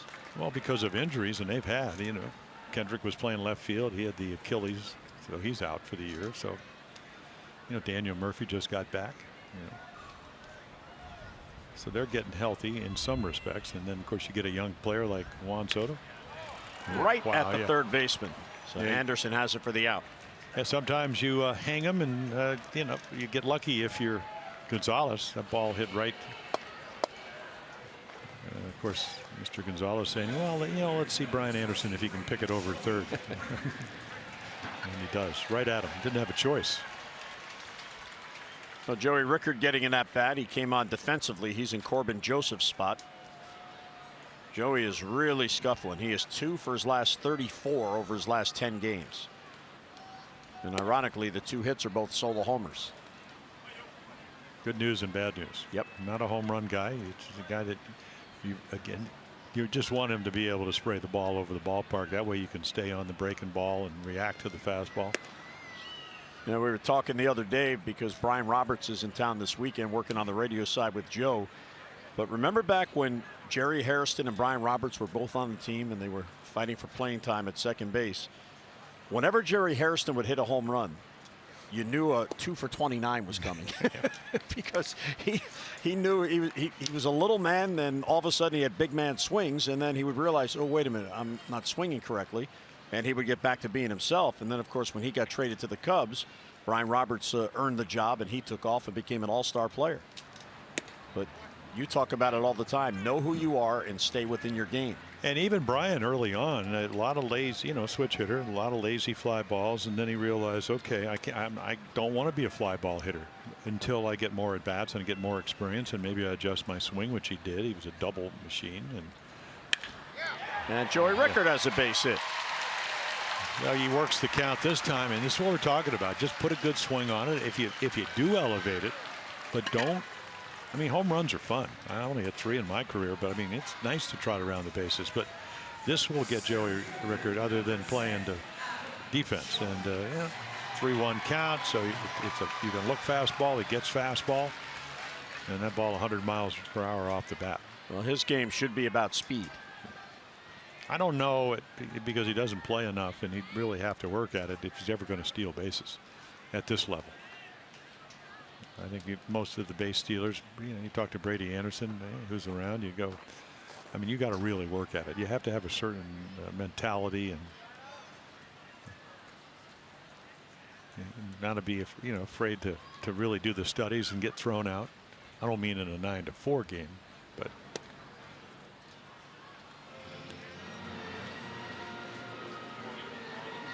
So Rickard with a base hit with 2 down to get Adam another at bat.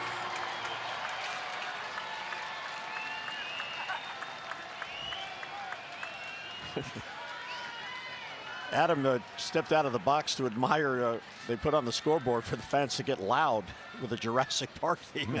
He must be a fan. He stepped out of the box to watch it. I looked up, there was a big dinosaur, and Adam said, hey. As long as it's not a what is that, Tyrannus Rex who's going to come chase you. Yeah. That was funny. Whatever. All I remember is that one of the great scenes where they're trying to hide in the kitchen, and the dinosaur's hungry. You saw Racinski and Graves. Graves, the Rule 5 pick, just activated from the DL, and there's Zach. Looks like he's ready. Watching the game with Millsy.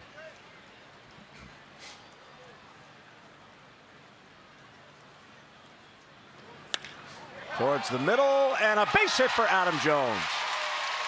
So Adam has another multi-hit game, and he takes over the team lead. He now has 23 multi-hit games.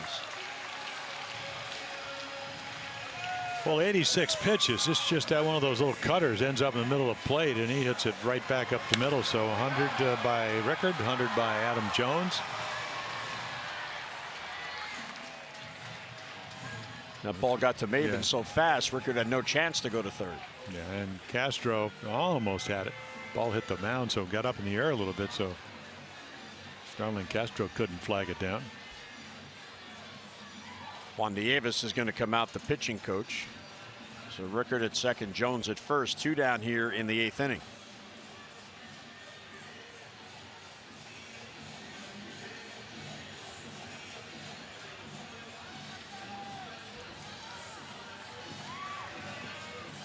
Because Holiday is telling the Avis what he's seeing, the quality of the stuff as his. Well, you've seen the velocity drop a little bit, and it is right around the 90 pitch mark. I'm sure this is, hey, how do you feel? Don Mattingly looking on, and it's a close game. He obviously probably would have gone to the bullpen. Would love to get another out. And then you send your pitching coach out to see if he can do that. He's got 4 1/3 in relief. Trying to get one more out. Manny singled and scored back in the 3rd, so he has seen Adam Jones now pass him for the most multi-hit games. Adam now with 23, Manny on 22. And Manny has faced Gonzalez twice and struck out twice, so he'll be on a mission. Goes after an off-speed pitch. One of the more fascinating things about baseball is how hitters react after a pitching coach makes a visit. They are convinced they're going to get a fastball, and nowadays it just isn't the case anymore.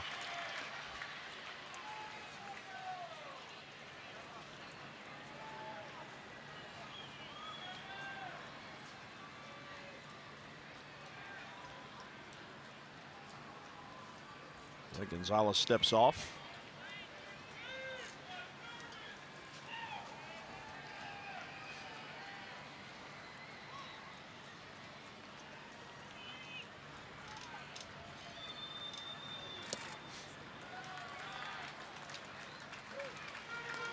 Ball and a strike on Machado. Yeah, for a 22-year-old kid, Gonzalez has a lot of ways to get you out. His windup is because he's over on the first base side, and if you watch him, he does. I can't imagine he'll have a lot of success pitching in right now because he's way over. You can see to the left, and then watch his first move is going to be right to the outside corner, which will work. But he's got a curveball. He's got a little cutter, whatever. He's throwing a changeup, even though Peterson hit one of them for a home run. Well, if he doesn't get Manny, it's likely his last batter with double barrel action out there.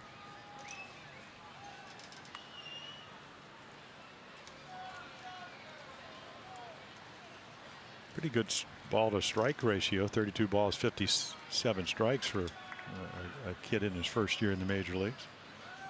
Yes, he pulls that one way off the outside corner, and maybe didn't know that it was Manny the first 2 times when he struck him out. Now he does, because I'd be a little nervous. There is Graves getting loose. So Manny with the count in his favor.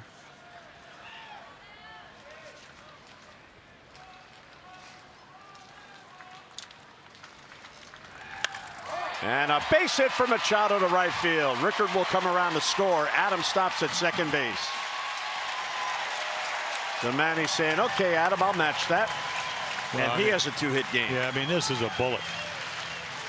So the gas tank for Gonzalez probably empty, and one of the reasons, watch this. So it's 3-1, and it's just smacked into right field. And not trying to do too much. 107 miles per hour. If he elevates that ball, it's going to be a home run. If he hits a line drive, he's got himself a base hit. So Graves will come on to make his major league debut here in the 8th.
Working on hitting the ball to right field. Manny has 2 hits to right field in this game.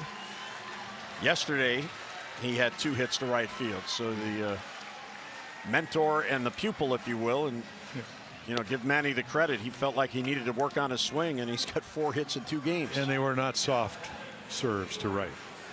So there is Brett Graves in the minor leagues, and he was at High A Jupiter and then Jacksonville, their AA affiliate. And again, 17 strikeouts in 19 1/3 innings. Out of the Rule 5, that's when you don't put a guy on a 40-man roster, which you can protect out of the Oakland organization. So he has to either with the DL or stay in the big leagues all year long. Well, he had that left oblique strain in spring training, and it was so bad they put him on the 60-day DL to begin the year. Well, they're also trying to protect him, so that's certainly. So here's Trumbo's had a big day. He needs a triple for the cycle. Yeah, a little 92-mile-per-hour fastball. Mark doesn't have a triple this year. That's the hardest of the hits to get. Orioles with a 10-4 lead now.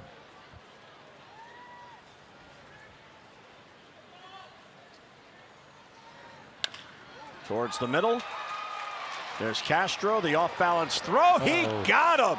What a play by Starlin Castro. He saves a run.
Southwest. Low fares with nothing to hide. That's transparency. A nice crowd on hand. And you see the signs out there, how far it is from each minor league affiliate here to Camden Yards. And Zach Britton on the mound. He doesn't have to worry about those minor league rehabs anymore. Nope. Third game since he's back. Do want to correct. I was nicely. When you go down on rehab, you actually do, when you're in the minor leagues, get to use Major League Baseball. So I didn't know that. So on a rehab. On a rehab, if you're sent down like Alex Cobb, he couldn't. So, the same baseball in his rehab as he is in the big leagues, and we've seen the velocity. So he felt a lot better the first time. He said, yeah, a little adrenaline rush, couldn't control it. So he walked 3 guys, did not give up a run. And when he came in on Friday night, ball was sinking. 93, 94. He said, the velocity, I have to get that up. And I said, well, as well as I do, and as a former starting pitcher, you don't throw any harder when you try to do it with your body. It's just a matter of getting your release point, and you relax, and the velocity will tick up. So that's what he's looking for, maybe a little more velocity, but the same sink. And he's one of the few guys that can do that. 1-on-1 on Dietrich. Hard hit ball. Manny goes down to get it. Fires and can't get him. The throw pulls Mancini off the base. What a play, though, by Machado. Yeah, well, just to catch it, and then, of course, the speed factor. It's not routine when you have good speed, and Derek Dietrich saying I got a base hit here, and so he keeps it from going into center, and then so 102 off the bat, and it's scorched. And then probably about 98-mile-per-hour fastball from Manny. Try to throw him out. So an infield hit for Dietrich, who has a 2-hit game. He's also walked twice. So how about on base 4 times? Here's Brian Anderson now at third base. He's hitless, but he's drawn a walk.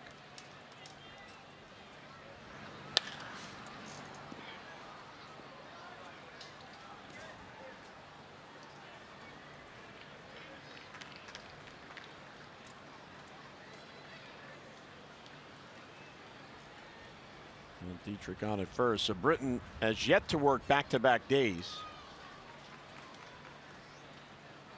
But he's worked now 2 of the last 3. Chopper, Britton has it. Oh, get one.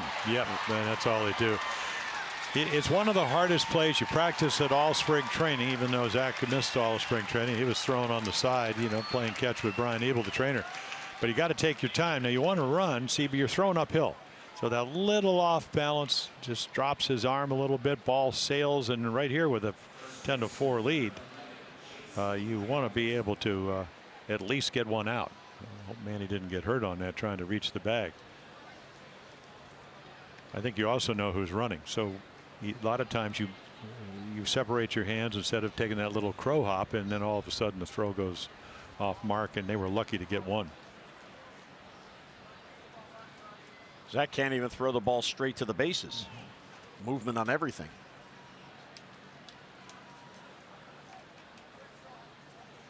Realmuto now, he's hitless. Did reach on a fielder's choice and scored on the Bohr home run, the second of the 2 Bohr home runs. And that could have had a sacrifice fly if the scoreboard was an 8-4. His last at bat. There's a good sinker down and away. I didn't realize till I saw the replay when we did it where he actually made a pretty good swing on that pop-up because he hit it right down the left field line, and we know he's got power, but just got under it. Otherwise it might have tied the game up. Look at that, a breaking ball. Well, that's something he was able to work on in the rehabs. You know, a little different grip, a little different release point. You know, normally the sinker's so good he hardly ever throws it, but when he did start, and he did win what 11 games in 2011 as a starter, the most on the team, he threw a lot of break balls, even threw changeups.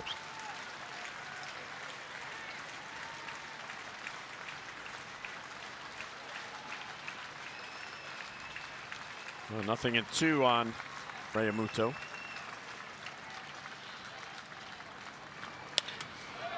Left center field. Jones back on it, has some carry on this warm day, but Adam gets to it. And 2 men down, back to first goes Anderson. Yeah, Realmuto really has a nice swing. And he just missed a home run there, and you don't hit too many fly balls off Zach Britton. Maybe trying to, instead of sink it, try to add a little velocity. I think he's going to change balls because it might be a little lopsided. Just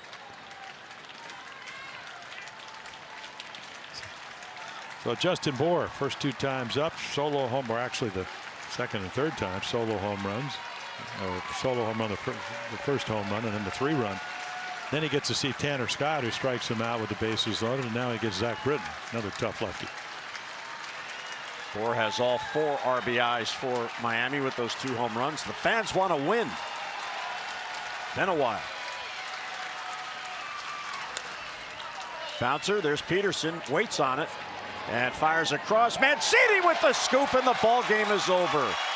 What a play on the back end by Trey Mancini. And the Orioles break the losing streak. The 9-game skid is over, and the 11 in a row at home streak is over. Peterson fires to first. Mancini with a tremendous scoop, and the Orioles win it